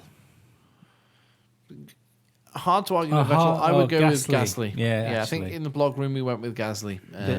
Gasly, Ericsson, and Vettel were all up there for me. No, Yeah. I say, you know what? I'll go Vettel because Vettel had to go. He had to do something that he probably shouldn't have been able to do. Gasly was performance of the day, Yeah, but but I don't know whether it was driver of the day. He got a decent car and he finished. The surprise is it had a Honda engine in it. That's what the surprise was Yeah. there. And I think But Honda in that case, are the real heroes of the race. maybe. We've had a lot of nominations for Hero of the Race. And all the ones from the US have said ESPN. Because, for the first time in recorded history, American viewers got to see a Grand Prix with no adverts. Which is amazing. And we're so pleased that Formula One in the US is finally getting the coverage that it deserves. I know there's still a few people still taking their time getting used to the British commentary team of Crofty and Brundle and the And there Sky was- pit crew. There was no Ted this week. no, exactly. So Or Theodore Slotov, to give him his real name. Yeah, I didn't know until this weekend that Ted Kravitz is his stage name. Really? Yeah, his real surname is Slotov. Kravitz was his mum's maiden name. Crazy. Yeah, yeah. Theodore Slotov, because he was on paternity leave at the weekend. Theodore. Yeah, he's Theodore. not even an Edward. He's a Theodore. Wow. Jesus. I've made him speechless. Theodore Slotov is not the name of the working class hero, is it? Depends what country you're from. Theodore was one of the names of the Chipmunks. They were working class heroes. They were. Anyway, Anyway, moving on. Probably have a few hashtag Me Too stories as well. That was a weird living situation. yes, probably. Do we have a little bit of news to talk about? Well, another thing that sort of raised its head after the race was Dickhead Gate. Yes. Lewis Hamilton with more adrenaline than any of us would be used to. Yeah, watching the replay of his incident with Verstappen earlier on in the race, very early on in the race. Yeah. He called Verstappen a dickhead. Yeah. Um, Dutch media got upset. And Vettel leapt to Hamilton's defense. Yeah, Good man. which and if you've not seen Vettel's defense of racing drivers and sporting professionals in general, I think it's well worth a watch, and it's available on the Formula One Instagram page. yeah, I mean, to summarise, Vettel, I think it's not fair. I don't know what Lewis did. We've all been in that situation. If you put a microphone next to a footballer's mouth, he's not going to say nice things. No, but if you say that next to a person's mouth, if they say something they're not happy with. Yeah, exactly. Do you know what I mean? Racing drivers have a microphone near them all the time. If I hit you in your face, you're not going to say, "Oh, Sebastian, that wasn't nice." Yeah, exactly. Yeah, that's stupid. It was a question that was pointed at Lewis Hamilton. Is this correct that you call Max Verstappen a dickhead? Vettel jumped in, and weirdly, I think we're heading towards like the friendliest world championship battle we've ever had. I I don't think know. For now. for Yeah. now, yeah, I think the guys just have Hamilton and Vettel just have a massive respect for each other, and they know that each other will push as hard as they can when they can. And Vettel knows full well that he's not going to have it all his own way this year. And I think as well, they've both fallen foul of saying things in the heat of the moment and having the media talk about it endlessly. Yeah, And yeah, it's heat of the moment. It's not like Hamilton held a press conference to say that Verstappen is a bit of a dickhead, isn't he? I know, yeah. It's It was an off-the-cuff comment in response to seeing what could have been quite a nasty crash. yeah. It's well, like I hope it was just that media guy. I hope there was no sort of social media backlash against Hamilton with that. I'm sure there was to a certain extent because polarizing people always have things like that go with them. and if they were quite likely Dutch as well. Yeah, yeah. But we constantly say we want more personable, more real, grounded Formula One drivers when they talk. Yeah, when someone says something like that, it's like throwing a shih tzu in a piranha tank. Yeah, we only want to hear you say nice things. Yeah. Yeah. So have we got our predictions available for the race before we move on to the news? There's just one question from Twitter that I wanted to answer as well, because Rob Santos tweeted in saying, "I noticed in qualifying in the race what looks like a small light under the nose of the Toro Rosso pointing down onto the track. Any idea what this is for?" It's Yes. a very small guy with a torch who's collecting marbles as the car goes past. Yeah. I thought it was a tortoise. Tortoises can't hold torches. Yeah, they can. That's a ridiculous thing to say. Bearing in mind, I'm of the generation that always associates Hartley with Hartley Hare. Not Jam. No, he was a character in a kids' TV show when I was about 6 or 7. It was TV when you were 6 or 7. Just watch it. No, what the light is because the Toro Rosso runs so low at the front, they've got a light and a feedback system there to make sure that it's not actually running too low. They have a light and a whistle for attracting attention. Do Williams have anything for running solo at the back?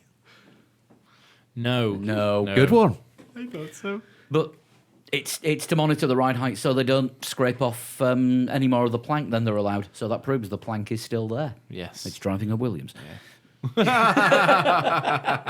But which Very car? Yeah. No, I mean, in my daily line of work, I use laser measurers at certain points. It's a posh spirit level. Yeah, that's what it is essentially. Yeah, it's a posh spirit level that makes sure that they're staying well within the regulations. And it's I don't know whether it's the FIA have asked for that or whether Toro Rosso just decided to put it on because they do run so close to the ground. I think that is a Toro Rosso thing. Well, then you've got to commend them for it, and I wouldn't be surprised to see other teams follow if they haven't already and was just less noticeable. Yeah. Yeah. Right. The predictions. Let me find it.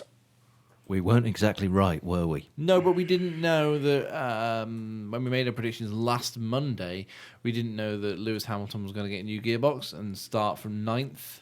It's much easier to predict the past than it is the future, isn't it? Yes, it is.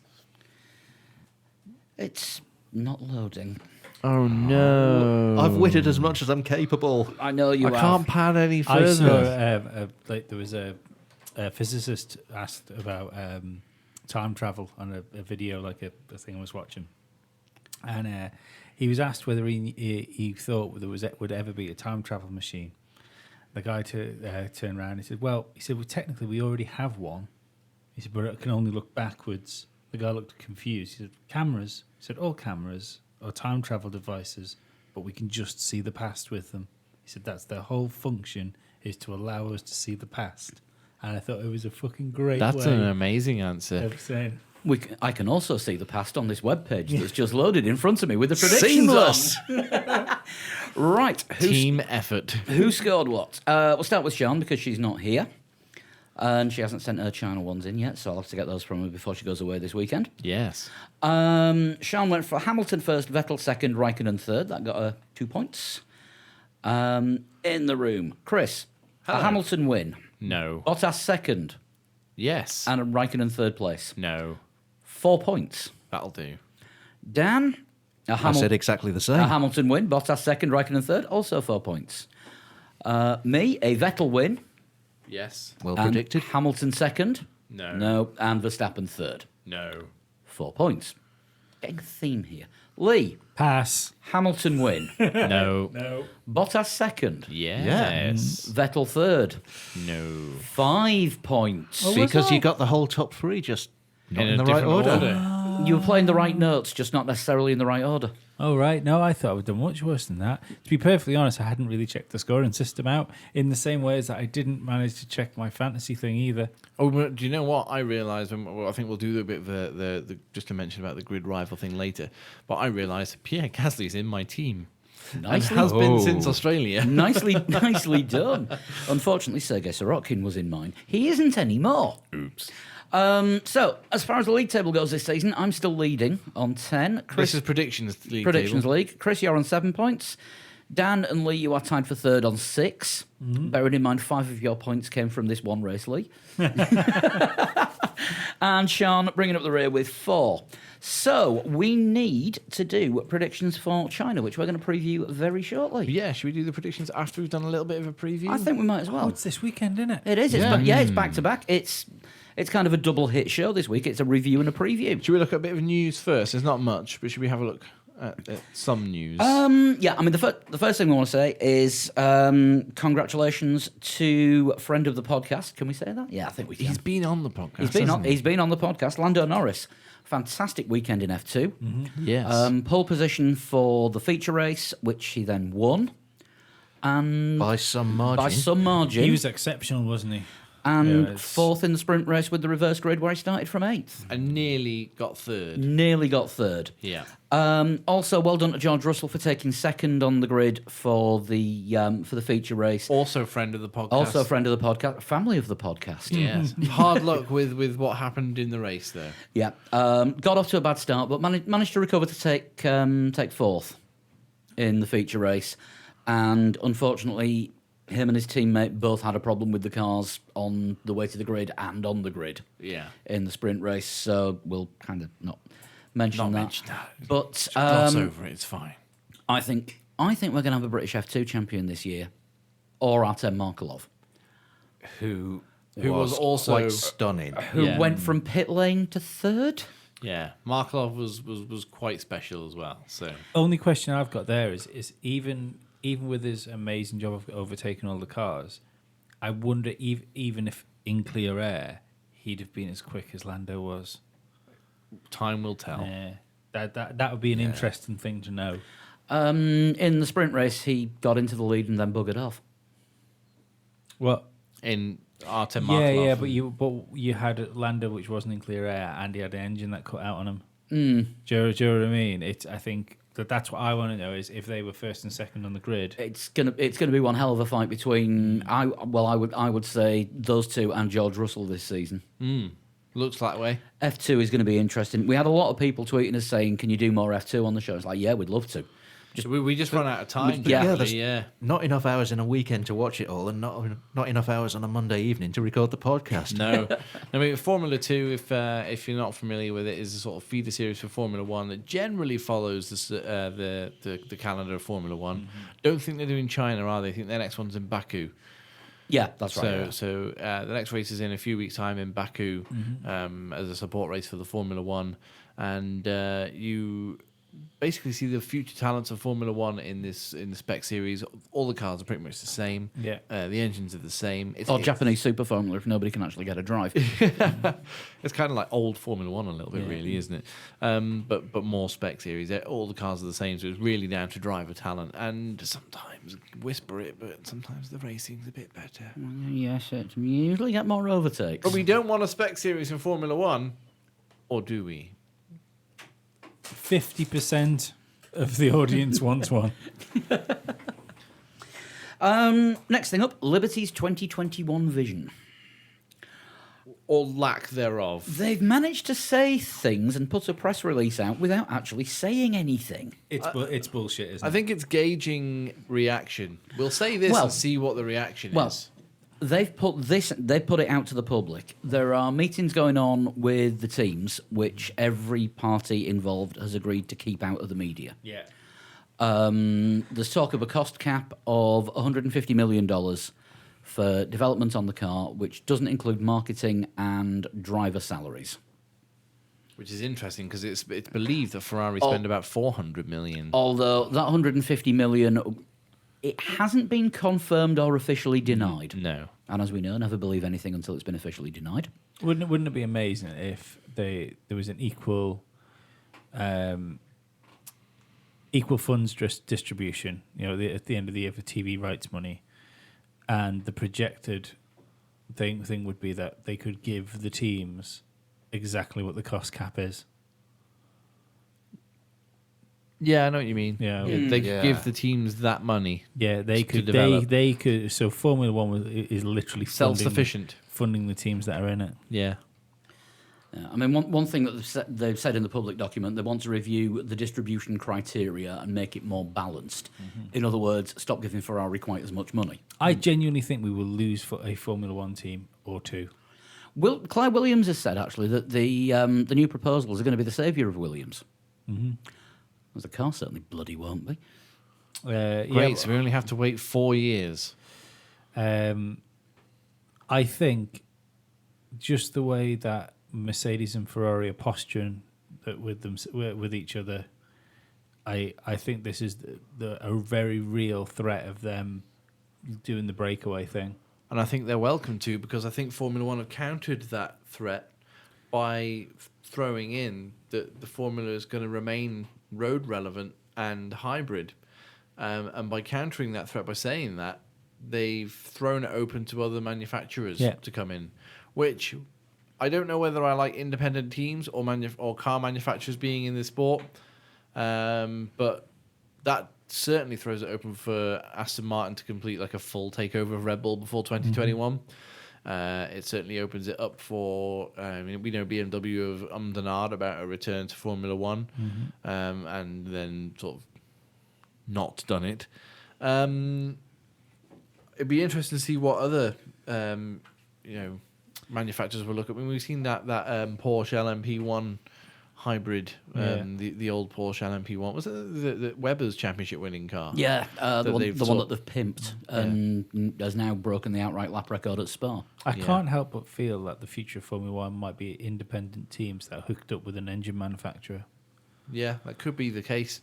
Teams that already exist, much like Sauber or Alfa Romeo Sauber as they are. Okay, fair enough. It's powered by a Ferrari unit, but much in that sort of way as BMW Sauber were or BMW Williams. Yeah. Not BMW, Sauber, Ferrari. No, definitely not them. That was a bad idea. Powered by Ford. Especially if we're looking at more spec parts, where then is there going to be less of an incentive for a manufacturer to come in and own its own team? Because I think it's the opposite. I think because what you're going to end up with is if you've got spec parts in the car that don't really, you can't see them. B, they're not really relevant to people who are just watching the sport. Not really as involved in it as we are, for example.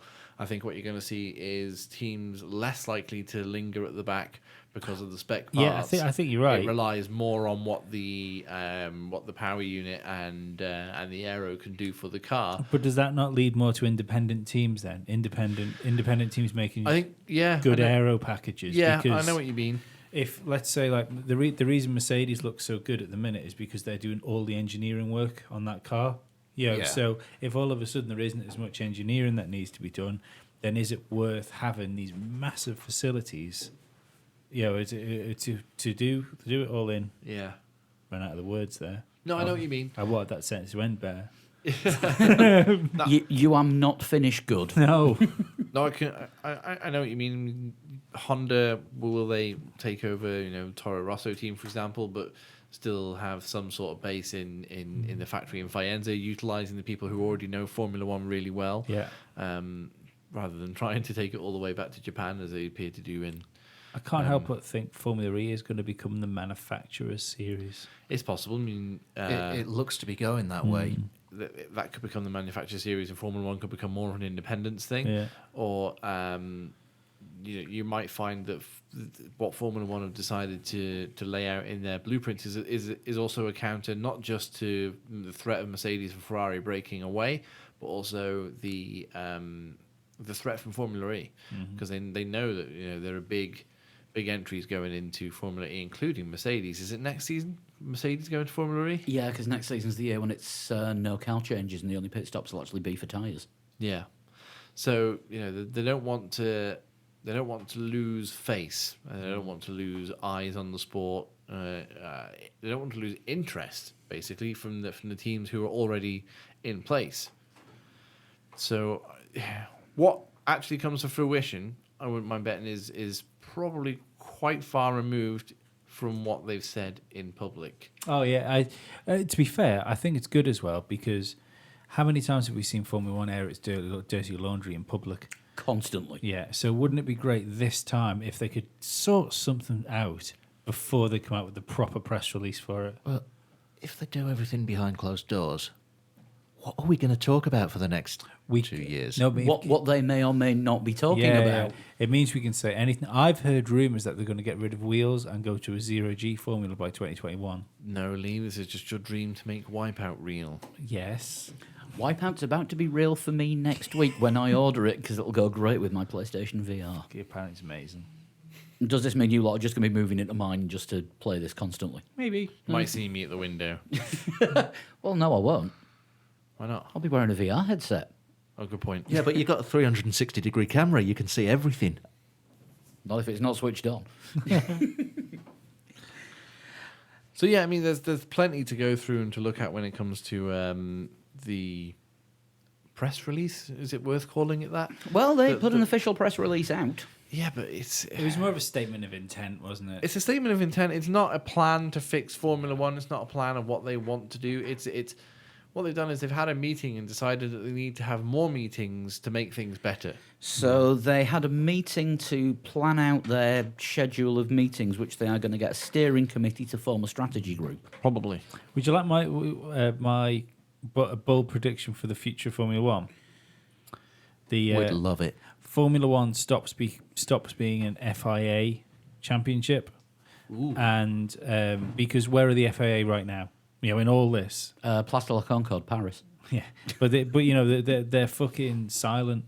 There's nothing from the FIA, and Well, yeah, because you know why, don't you?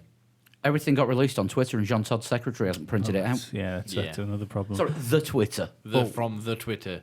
I look at the Twitter. Ferrari and Mercedes are going to splinter off and do a fucking five Ferrari teams and Manufacturer series. two manufacturer series where It'll be a championship where it's Ferrari or Mercedes, shortened to FOM. yeah. Oh, fucking hell. But that'll be. But the FIA will back that because of the connection to John Todd and Ferrari. Maybe it is possible. Should we talk about the Chinese Grand Prix instead? Yeah, let's do that. Let's Do that because that is coming up this weekend. It is. Chinese Grand Prix, much like the Bahrain Grand Prix, has been going for a surprisingly long time. I think roughly the same amount of time. I think around about 2005-ish was it the first Chinese Grand Prix? I think so. So it's become it's not a new circuit, although it still feels like quite a new circuit on the calendar to me, the Chinese Grand Prix. Tilke design circuit. You've got that sort of very similar to Malaysia and other circuits. Yeah. Tilke design where it's that right left sort of thing, and then sweeping corners all the way to that massive long straight. Yeah. Is ridiculously long straight. Longest straight in Formula One? I don't think it is. I think Baku's got the longest Baku's. straight in Formula One now. Yeah, it is Baku now. It used to be until 2 years ago. Yeah. Yeah, and you're right. Yeah, it's just it's not really a circuit that benefits any one thing, is it? Really, I tell you what, if it's hard. if to Ferrari get have got the balance. legs engine wise on Mercedes this year, Yeah, it's you go to power circuits last year. We used to keep thinking, yeah, Mercedes will walk this, but but is China really a power circuit? It's just got that one long straight, really, hasn't it's it? long though, isn't it? It's big. It's very long. I mean, the second longest straight is longer than the longest straight on most circuits. Yeah. Yeah, So let's have a look. First held in 2004. 2004, so Yes. same year that Bahrain came onto the calendar as well. So I can't think of any classic Chinese Grand Prix. 2007 when Hamilton binned it into the gravel. That was only because of his own stupidity. When it started raining. That was near the end of the season as well, wasn't it? It was, yeah. yes. It used Yeah. to be towards the end of the season. It's now moved towards front end. So you only remember him binning it into the gravel because he lost his chance to win the championship from that. At that particular race, yeah. And then went on to Brazil and then lost the championship there as well. Yeah. Yeah, I can't think of a classic Chinese Grand Prix. Jenson Button coming through on the last lap. 2005, 2006 in the Honda. He was 7th and he passed 3 cars on the last lap and ended up finishing 4th. That was quite a spectacular final lap, if I remember rightly. That was at the Chinese Grand Prix. It's hard to know what's going to unfold, isn't it? Yeah. Yeah. It's also a 7 o'clock start or 7:10 start, so I know what will unfold. Lots of coffee. Yes. It's a good start time, that. It's all right. It's an okay start I time. get- Not when it's beer festival weekend, it isn't. I get an hour's lie in. I go to the beer festival. I'm going to Beer Festival on Thursday, actually. So, do we think it's going to be a Ferrari or a Mercedes? Either. I can't tell. No idea. I don't think Ferrari are going to have the rub of the green for all of the races leading into Europe. Could even be a Red Bull. Could be. Not Could be. likely to be, but There is always an outside chance. I think it leans more towards, Ferrari. it leans more towards Ferrari circuit this. I think Ferrari have got- current Ferrari, because with that longer wheelbase that they've got, sort of not necessarily copying Mercedes, but taking that same idea, Ferrari appear to have applied it a lot better than the Mercedes still can now. They appear to understand it a lot better and just be able to they seem to be able to get more out of their car than Mercedes can get out of theirs at the moment. And the Chinese Grand Prix, the Shanghai circuit, we really need to be able to. It's a hard balance, as like I said before, difficult balance. You need enough aero to be able to get you around the sweeping corners section, pretty much from turn 1 all the way to that straight. And then you also need to be able to gain as much on that straight as you can as well. So a tough one to really balance. It's all down to the race is probably going to be won in the pit crews before the setups are going to win the race. I think we might get a reasonable idea of what's going on after this race, mightn't we? Because I think Baku was a little bit of a surprise because of how close Ferrari and Mercedes were, and the fact that Ferrari edged Mercedes like they did. Just all round, in qualifying and race pace. Do you mean Bahrain? Sorry, Bahrain. And but this weekend we'll see if Mercedes are back to Australia type pace, then it might be the fact that Bahrain just didn't suit for Mercedes as much as it suited Ferrari. Yeah. Whereas if they're dead close again, then We're in for a great season. Yeah.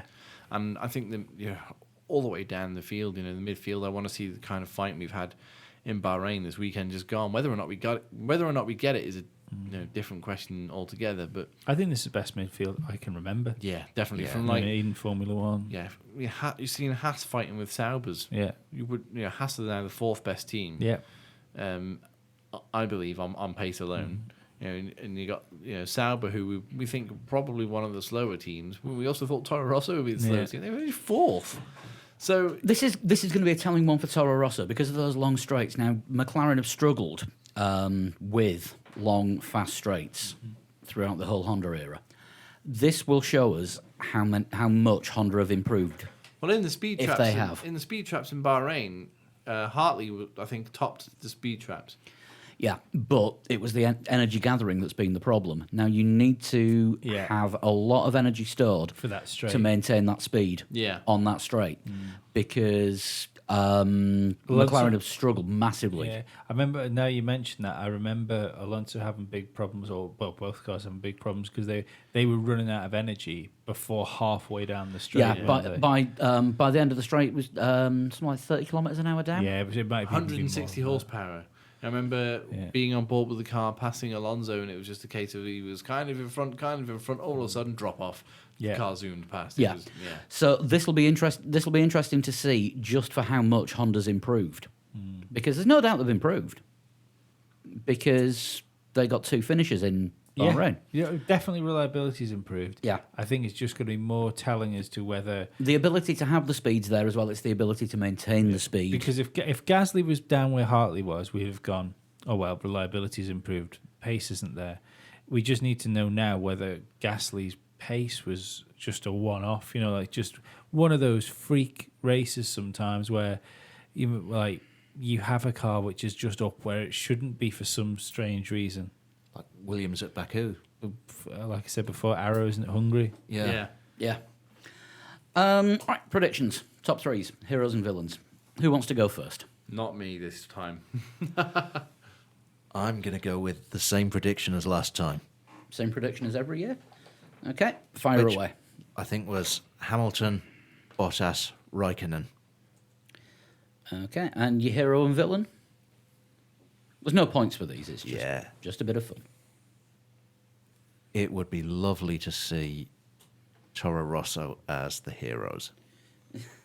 Just by virtue of being up there in the points and looking strong. Not predicting that's what will happen, but I'm going to predict that. You're predicting that's what you want to be your hero prediction to be. Absolutely. Yeah, that works. And your villain? Villain. The weather. Ooh. Can Hope rain in so. China quite often.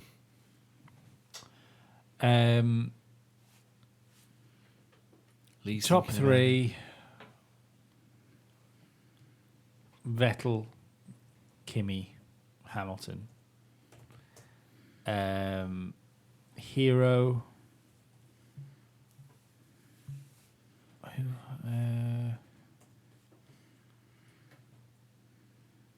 Let's go Hulkenberg. Hulkenberg's going to have a good race. And villain, Max's weird head carries on and something happens with Max. Losing his cool. I also apologise if the smell that just came out of me wafts anywhere near any Oh of his... no! Really? You can tell we do this live. But we were live when we started. We may not be by the end We of might it. not be in a second. I am going to go for a Hamilton win. Vettel second, Raikkonen third. Hero. No, it's a tough call. I'm gonna say, and again, this is something I'd like to see happen, but I'm not predicting 100% that it will. But I would like to see Lance Stroll as the hero. Just for getting a Williams in at Q2. Which would be heroic at the moment. And villain, I'm playing to type here. I think Honda, because I think we'll see that. Double retirement. I don't think we'll get double retirement, but I don't think we'll see the same levels of performance from either car that Gasly got out of his this week. And I think it will be a car thing rather than a driver thing. I am going to say things to finally come good for Kimi, and Kimi to win, Okay. Vettel second, and Lewis third. Hero, I'm going to say Kimi Raikkonen for winning the race. And villain, I'm going to say the media for trying to concoct things that aren't there, more so after seeing the rise that they got out of Sebastian Vettel for asking a question you'd expect the media to ask. Ooh, well, how far can we push them into, creating their own stories rather than getting us to create them? I thought you said the media sort of pushing things that aren't there. It would be speculation and conjecture. Next week's podcast will be 2 hours of silence.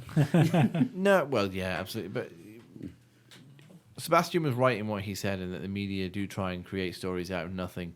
I think the media will be loving the fact that Sebastian Vettel gave them a story for free. Yeah.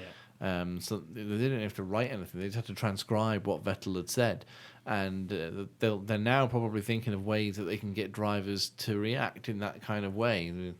I really hope that for some reason they end up asking the same question that they asked to Lewis Hamilton, And to Sebastian, Kimi Raikkonen.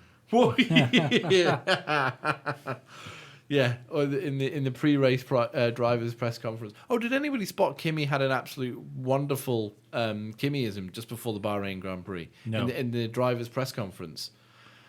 Kimi Raikkonen, if you could change anything about Formula One, what would you change? Yeah. Well, I don't have the power, so there's no point in thinking about it. Did you actually see the whole thing? No.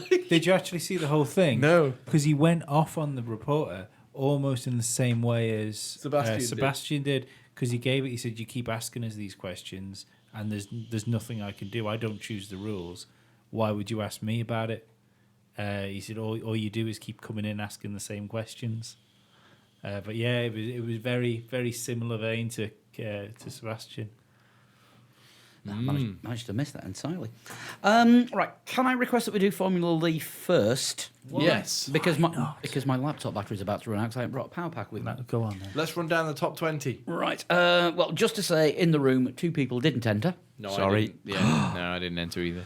2 people did, as it turned out, running the same setup. Yep. Yeah, so Lee's definitely the better driver than me because you beat me by, I think it was about 0.6 in the end. I think you got a 145.3. That's about an Alonso Verstappen, Alonso Van Dorn. gap in it. I got a 145.8. 50 entries this week, down on last week because it was a wet race. Top 20, we have 20th place Chris Rowden, 19th Adam Smith, 18 Wayne Hines, 17 Lee Webster, 16 Ben Straker, 15th Nicholas Carline, 14th Alberto Roldan, 13th place, Ed Forsyth. That makes up for him losing points the other week. He's Just in say, points. Alberto Roland. Where is it? Roldan. He sounds like he should be a GP2 driver. Yeah, he does. There's another GP2 driver coming up in 12th, Freddie Brunner. That's a GP2 name. Yeah. Yeah. More of a rally driver. No, we've got a rally driver in 10th. But 11th was Pete Bull. 10th, and a rally driver named Ollie Vestley. Yeah, rally driver. Definitely a rally driver. 9th was Chris Olby. 8th, Weitzer Camping. 7th, Max Williams. Sounds like a 1930s Formula One driver. Fight your camping. Yeah. Fight your camping when there's houses so everywhere. I'm going to bring a fucking Swanee whistle next week. I might add one in post. Where am I? 6th, Carl Jarzec. 5th, Travis Parker. 4th, Will Coates. Oh, wow. Fourth for Will Fourth. Coates. Not even on the podium, Will. No. Top 3, Bradley Chambers in 3rd, 142.922. Yeah. Alessandro P. He still hasn't given us his surname. Hang on a second. There's somebody we haven't heard from yet. He's not first. Alessandro was 2nd with 142.919. And the winner definitely sounds like a racing driver. Ayrton Antonucci. Ayrton Antonucci. Well done. man. 142.769. And it is his real name. We have had that before. I don't know if anyone noticed, but in British touring cars this weekend, there were 2 drivers out there. One's first name was Ayrton, and another's first name was Senna. Seriously? Seriously. In British touring cars? Yeah. That's quite impressive. So, China next. So we need from you a car. Well, what I was going to say was, are we going to start using because we're not going to have this game for the Winter Series this year because there'll be a new game out. So do we use all of the cars, or are we just going to stick to modern cars? Summer break, no Germany. Are we going to do that? If we use the classic cars for the summer break and where the German Grand Prix would be. Sounds good. There is a German Grand Prix this year. There isn't one on the game because it's last year's calendar. Good point. Well, that's okay. We'll use one of the short circuits. Yeah. But for this one, in China. For this one, we're going to go with a Renault in the dry. Cool. So that is a Renault in the dry, and it's a 1-week challenge. Yes, you have Until Monday, the 16th of April, 7 o'clock UK time. Everything will be online. I'll do that as soon as I get home because I'll let people know what the challenge is as soon as I get in. Yeah. You've got 1 week to do it, and good luck. Sounds good. Send your times in by Twitter direct message to @3legs4wheels, or a direct message on Facebook, or email them to 3legs4wheels@gmail.com. Is it that time? You need a guitar. You need to open your laptop. Don't. I've got my phone.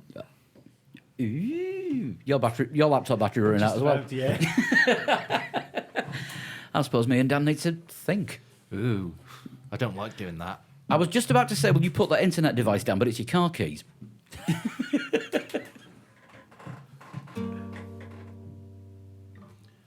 Total shunt, total shunt. Everybody, it's time for total shunt. Look out, here's some clues. Try to guess who's gonna win. Look out, here comes the total shunt. I've got to say, I'm really impressed Out of that, practice. that you chose to rhyme clues with win, Who said, when lose would have been a much more obvious rhyme. who said I was rhyming? Not the gods of poetry. God, no. So, who sent this week's I'm a in? poet and I didn't even realise. The guy that sent the clues in was Luke Nipper. Luke. Yeah. Luke Nipper, we've spoken to Luke a few times. I think he's a Formula Lee entrant as well. He's a Formula E entrant, although he's not entered for a while. And regular contributor via Twitter. Yeah. We've heard about Luke. Yeah. That sounds dodgy. We've heard about Luke. We've all heard about Luke. No, he's been very patient. and very- Essex boy. Is he? Yeah. Right, okay, looking forward to this then. He's been very pleasant, and very polite because he sent this in on the 12th of the 2nd. Oh wow, so it's been in for a while. She's been in the bank. Yeah. So, we ready? Yes. So we've got extra interest in. I was born Good start. on the 21st of November, 1967. Okay. So 50. I was featured in video games. Ooh. I almost deleted all of the clues. I started my racing career. Oh, sorry, I started my career in 2005. That's quite late if you're a driver. Yeah. It'd be 36, 37, nearly 38. If you were a driver. So to me, that doesn't say driver. No. No, it featured in video games. That's one that's. Are we looking at a circuit, do we think? But what circuit would have been around since the late 60s that only started going in 2005? Yeah, good point. Not many of them. I'd like a guess. Oh, yeah. I'll bet you would. Whew. No, this. We don't know who it is at the moment, do we? So let's just throw anything out there. What year did Fleetwood Mac form? Oh, But good point. BBC were using the chain back into the 80s. Yes, but if Fleetwood Mac were born, yeah, that's whole started the career thing that I was asleep during the question. We haven't got anything better, so we're going to say Fleetwood Mac. It's Fleetwood Mac. Great. Right. Okay, hang on. We're going with Fleetwood Mac, all right? I finished third in my first season. So it's Probably not Fleetwood Mac. no. Unless it's a real massive coincidence and there's a driver called Fleetwood Mac. That guess was a vote for the Green Party. That's right. Vote for Nader. Throw your vote away. Finished third in the first, or hers or its. Her or its, yeah, first season. Has featured in a video game. Don't think we're getting anywhere with this one, are we? Let's Don't have another think clue. we are, no. In 2005, I won the American Rookie for the year in. Sorry, hang on a second. In 2005, I won the American Rookie for the Year award in my discipline of motorsport. That could be an of instead of a for. Yeah. Playing it where it stands. Just don't celebrate too much and dislocate your ankle. So American Rookie. American Rookie of the Year in my discipline of motorsports. So that could be either something going in a straight line very quickly or turning left a lot. Well, let's not generalise American motorsports here, Paul. But you're probably right. Or it could be a two-wheel thing. Yeah, it could be someone like Kevin Schwantz. No, he was. No, he was around much. Yeah. Many before then. Colin Edwards? Colin Edwards was a world superbike champion in the 90s before. I think it was 90s before he went to MotoGP and was largely unsuccessful. Was he 90s or was he later than that? No, he would have been 90s, wouldn't he? Are we on for a guess on this one, or do we get another clue? No, you get another one. The next one's question 6. Thank God for that. I competed in the first ever X Games in 2006, where I finished third. Incidentally, Oh, right, yeah, I've got it. Incidentally, have any of you had the misfortune of watching Revolution? No, Jesus, don't. it's just a load of Red Bull Sports indoors, isn't it? Yeah. Are we thinking the Red Bull? No, I'm thinking someone that's owned by Red Bull. I think Travis Pastrana, Travis Pastrana. who is Yeah. a stunt driver, what Red Bull And own, rider. and has driven in. I'm sure he was in Indy Lights. Was he really? Yeah, Do they also shave bits of them off to put in deli sandwiches? That would be Travis Pastrami. Right. Okay. Sorry. that's the part of the family they don't like to talk about. I'm gonna throw Travis Pastrana out there. It's a I good have guess. no I don't argument. know if he's that old, but okay. Is that the guess you're going with? Go with that. Go with that. I competed in various WRC events, but never completed anything substantial. Ken Block. He competed in some World Rally Championship events. Yeah. It's gonna be one of those two. Ken Block or Travis Pastrana? Yeah, I think Travis Pastrana has done rallying as well. But every time he gets to a special stage, he's got to do like a barrel roll rather than just turn left or right. Yeah. While he's I think on- we're looking at one of while those he's on two, aren't we? fire. Yeah. Funnily enough, I think Red Bull owned the pair of them. Do they? I think so, yeah. Okay. I have appeared on the BBC show Top Gear. Ken Block. Ken Block. Ken Block is was their regular, He was on Top Gear not that long ago. This season, I think, actually. Those one's just gone. but he's been their regular scare the crap out of a presenter driver. Yeah. I am currently the World Rallycross driver. Fucking hell, where are the words today, Lee? I think we're still looking at Ken Block. Oh God, hang on a minute. Scott Speed's in World Rallycross. It's not Scott Speed again, is it? No, he's not. He's not. He's not good. And he also didn't finish third in his first year. He was the third best driver in his car. Third best driver in his team of two. I am best known for my Gymkhana stunt series on YouTube. Ken Block. Ken Block. Are you? Shall we go with that? Yes. Yeah. Are you Ken Block? I'm Scott Speed. You're I'm not. Ken Block.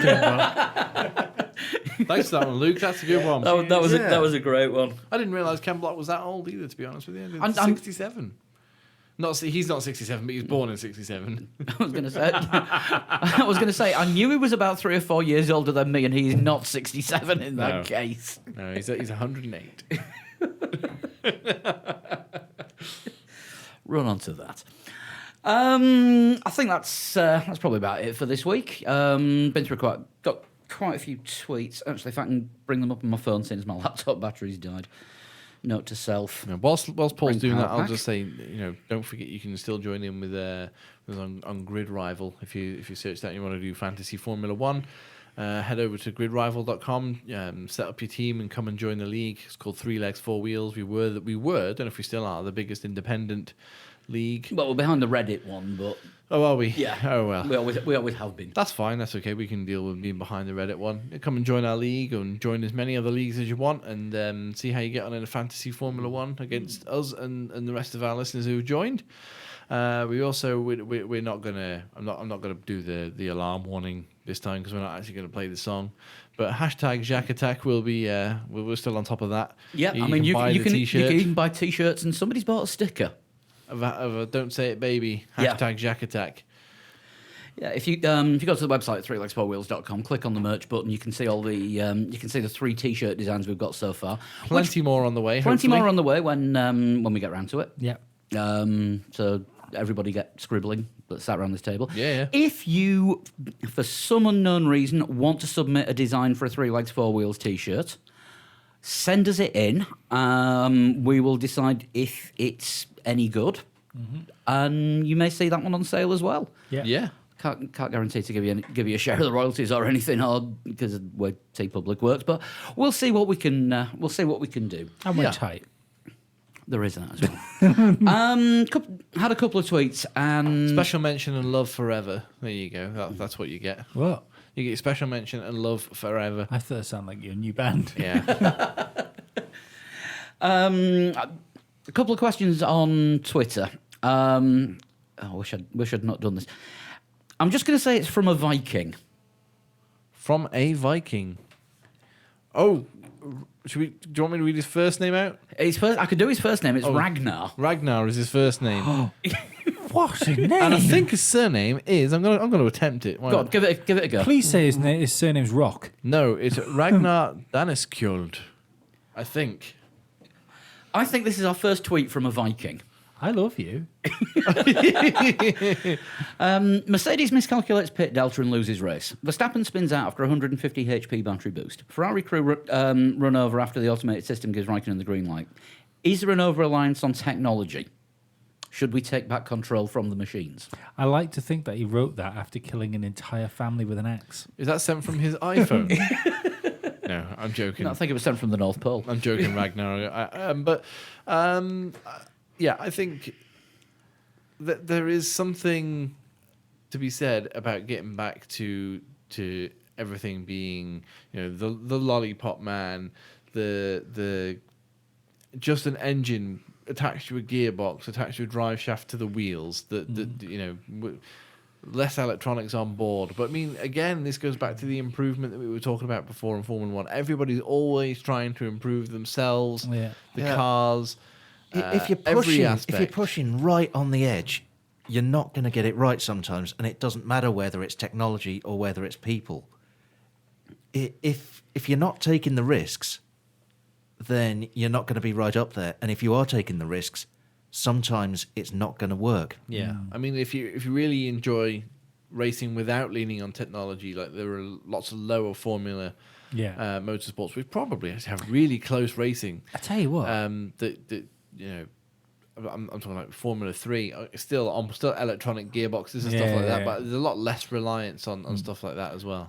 but I've only just realised now. I probably should have thought of this before when we were talking about the proposals for Formula One. I've just thought, as this question was from a Viking, if somebody makes a daft answer to it, does that make him the pillage idiot? Well, hell yeah. Oh, that was fast. If you look at Formula One the way it is right now, before the next set of rules come in, Yeah. Formula One kind of fucked themselves, and they should have really left Formula One rather than these like the newer, more aggressive cars we've got. Should they have just treaded water for a little bit longer before the change? Because the problem we've got now is we've got really fast cars which are going breaking lap records and things. So if we want to go back to this sort of less downforce, more simplified aero and stuff like that, it's going to make the cars go. How is Formula One going to look when they bring these cars out and they're 3 seconds a lap slower than these? They might not necessarily be. No, but I think it's going to be very difficult, though, isn't it? Because they lean so much on the aero. They've got this horrible balance now where they're going to bring this new formula out. We are going to expect the cars to look good, be more aggressive, go faster, and be able to race each other wheel to wheel every weekend. Well, that's the And thing. be safer. Yeah. And it should be. There should be, as we were saying before, always looking to constantly improve. To go that extra little. Can bit we have all faster. that, do you think? No. I don't think it's possible. It's got to be an either or. Yeah. But I think people are going to be... I want the adrenaline rush, but I Yeah. don't want to jump out of the airplane with a parachute. No. I think... You can't have both. Do you know what I mean? if you go for a skydive and you go up in the plane, you think, I'm all right here, actually. What's more You haven't got impressive, the though- adrenaline rush because by being safer. What's more impressive, saying these cars race each other really well, or when someone turns around and says like how fast the Formula One car goes, so on the longest straights they'll almost touch 300 miles an hour. I think for the show, racing closely would be better. Yeah, but for what Formula One is, It needs to be fast. yeah, they need to be the fastest. Faster. They need to be the fastest cars that you can build. Yeah. And like you just said about that Porsche being as fast as a Formula One car, that's not ideal. Not ideal for Formula One. Well, no, but this is until Formula One gets this far. But this is the thing as well with like At if you least, gave, at least the Porsche isn't the fastest racing car because it's not racing against anything. do you give Adrian Newey that blueprint and go on then? Yeah, Off you go. I think so. Yeah. Or the McLaren blueprint. Yeah, build that, Yeah, build it, and make it as fast as you possibly can. because he had It was a Red Bull. What did he call it? Red Bull X or something. third gear. What was it? I can't remember. There was a third gear corner. It's around Silverstone. That on their sort of VR like mock up of how this car would work had them taking it flat. Mental. Yeah. Bloody hell. Another tweet here from Tom Jones. Not that one. No, We you've usually, been in touch before. Yeah, we usually make a joke about his name, But we can't. But we can't. I'm dying to do a joke, but that wouldn't be unusual. Oh no, he's done it. Question for the show. Although one good showing does not an F1 driver make, is it worth re-looking at Magnussen? Yeah, Possibly, definitely. yeah. Yeah, we'll see. As Dan said before, we've seen him in a good car, and he performed well. If this Haas turns out to Once. be Yeah, once. If this has turned out to be a good car, then I think we could see decent performances from K-Mag, and he could very easily put Grosjean in the shade quite quickly. It's worth keeping an eye on him and thinking that maybe we have been wrong about him. But from the one race, you can't say yes or no. Don't buy shares. No. But get your financial advisor to take a look. Yeah. Our opinion of drivers may go down as well as up. Your house may be at risk if you do not. Oh no, hang on, sorry. If you bet it following any of our predictions. Yeah. Just want to thank Sam for sending us through details of that rumour that Danny Rick has signed a sort of pre-contract letter of intent with Ferrari, and then a tweet about 10 minutes later from somewhere else saying, actually, he really hasn't. Yeah. Yeah, but that's... Yeah, it's only one source that's coming from, and it's quite But untrustworthy. that was bouncing around the paddock as well, wasn't it, before that? Yeah, but a letter of intent as well doesn't mean anything. Sebastian Vettel signed a letter of intent to go to Ferrari, and look where he is now. Yeah, he Didn't Jenson Button sign a letter of intent to stay with the Enstone team before he went to McLaren? I remember Ross Brawn saying he was 99%. He was 99% confirmed. Brackley for, team. Yeah, but Sorry. but there Sorry, was the a Brackley team, not there the was Enstone there was a team. little problem with that, and the fact he wasn't German. Yeah. He was racially discriminated against. Essentially. Damn it! Neither was Rosberg. He was German enough.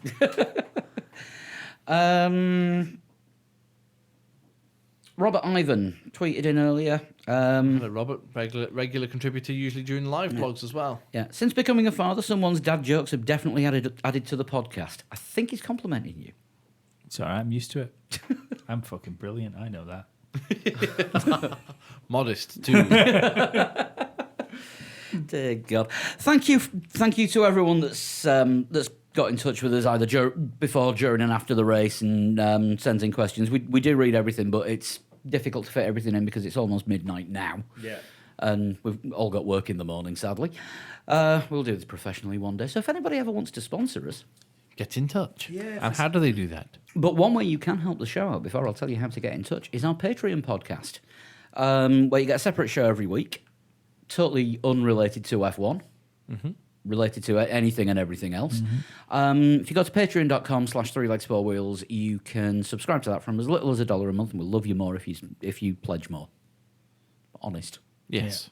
But if you want to get in touch, as I said before, the email address is 3legs4wheels@gmail.com. You can tweet the show at 3legs4wheels or get us on Facebook, facebook.com/3legs4wheels. Or you can send tweets to us individually At Flood21. At Dan Dangleton. At it Ulshant. and at Pablo100. If you send things through Instagram, they'll get read by one of us at some point. Yeah, But eventually. I always keep forgetting it's there, and Drive Tribe, I say everything Instagram's a else. funny thing to send like text stuff. People through, do. isn't it? People I know do people it, do. but- Well, the kids are all over, aren't they? Yeah. They call it Insta. Also, I just believe. want to say a huge thanks to our friends at Cloud Above as well. Yes, Cloud Above are our hosting company. They are doing an absolutely magnificent job making sure that the podcast goes out every week.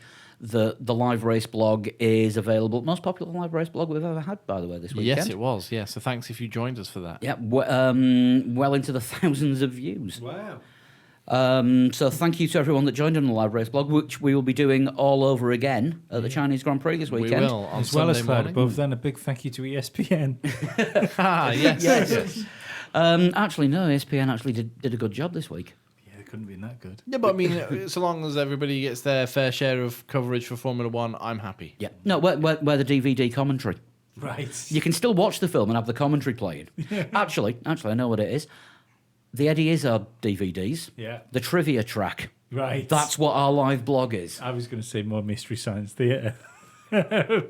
Yeah, that fits. Yeah, Bagsy being Tom Servo. He's a sarcastic one. I've never actually seen it. I just know what it is. I have seen many of them. Yeah. But as we were saying, thank you massively to Cloud Above for providing great hosting services for us. Yeah, I'm going to tell you a huge thanks to them. So if Their work does not go unnoticed. Yeah, if at any point you want to look at getting your own website or blog going, they are the people to speak to. There's a link to them on every page of our website. Yeah. And above and beyond, guys, absolutely above and beyond. Thank you. We will be back next week reviewing China Yes. and reviewing our early start this weekend. We work so hard.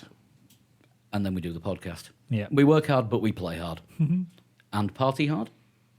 Oh, yeah. Sometimes. All of the day and every night. No, it's part of every day. So we'll see you at the weekend for the live blog if you fancy joining in with us. Please And, do. 3legs4wheels.com. And if you can't make it to that, we'll see you on next week's podcast. Yes. Bye-bye. Until then, bye-bye. Bye. Bye.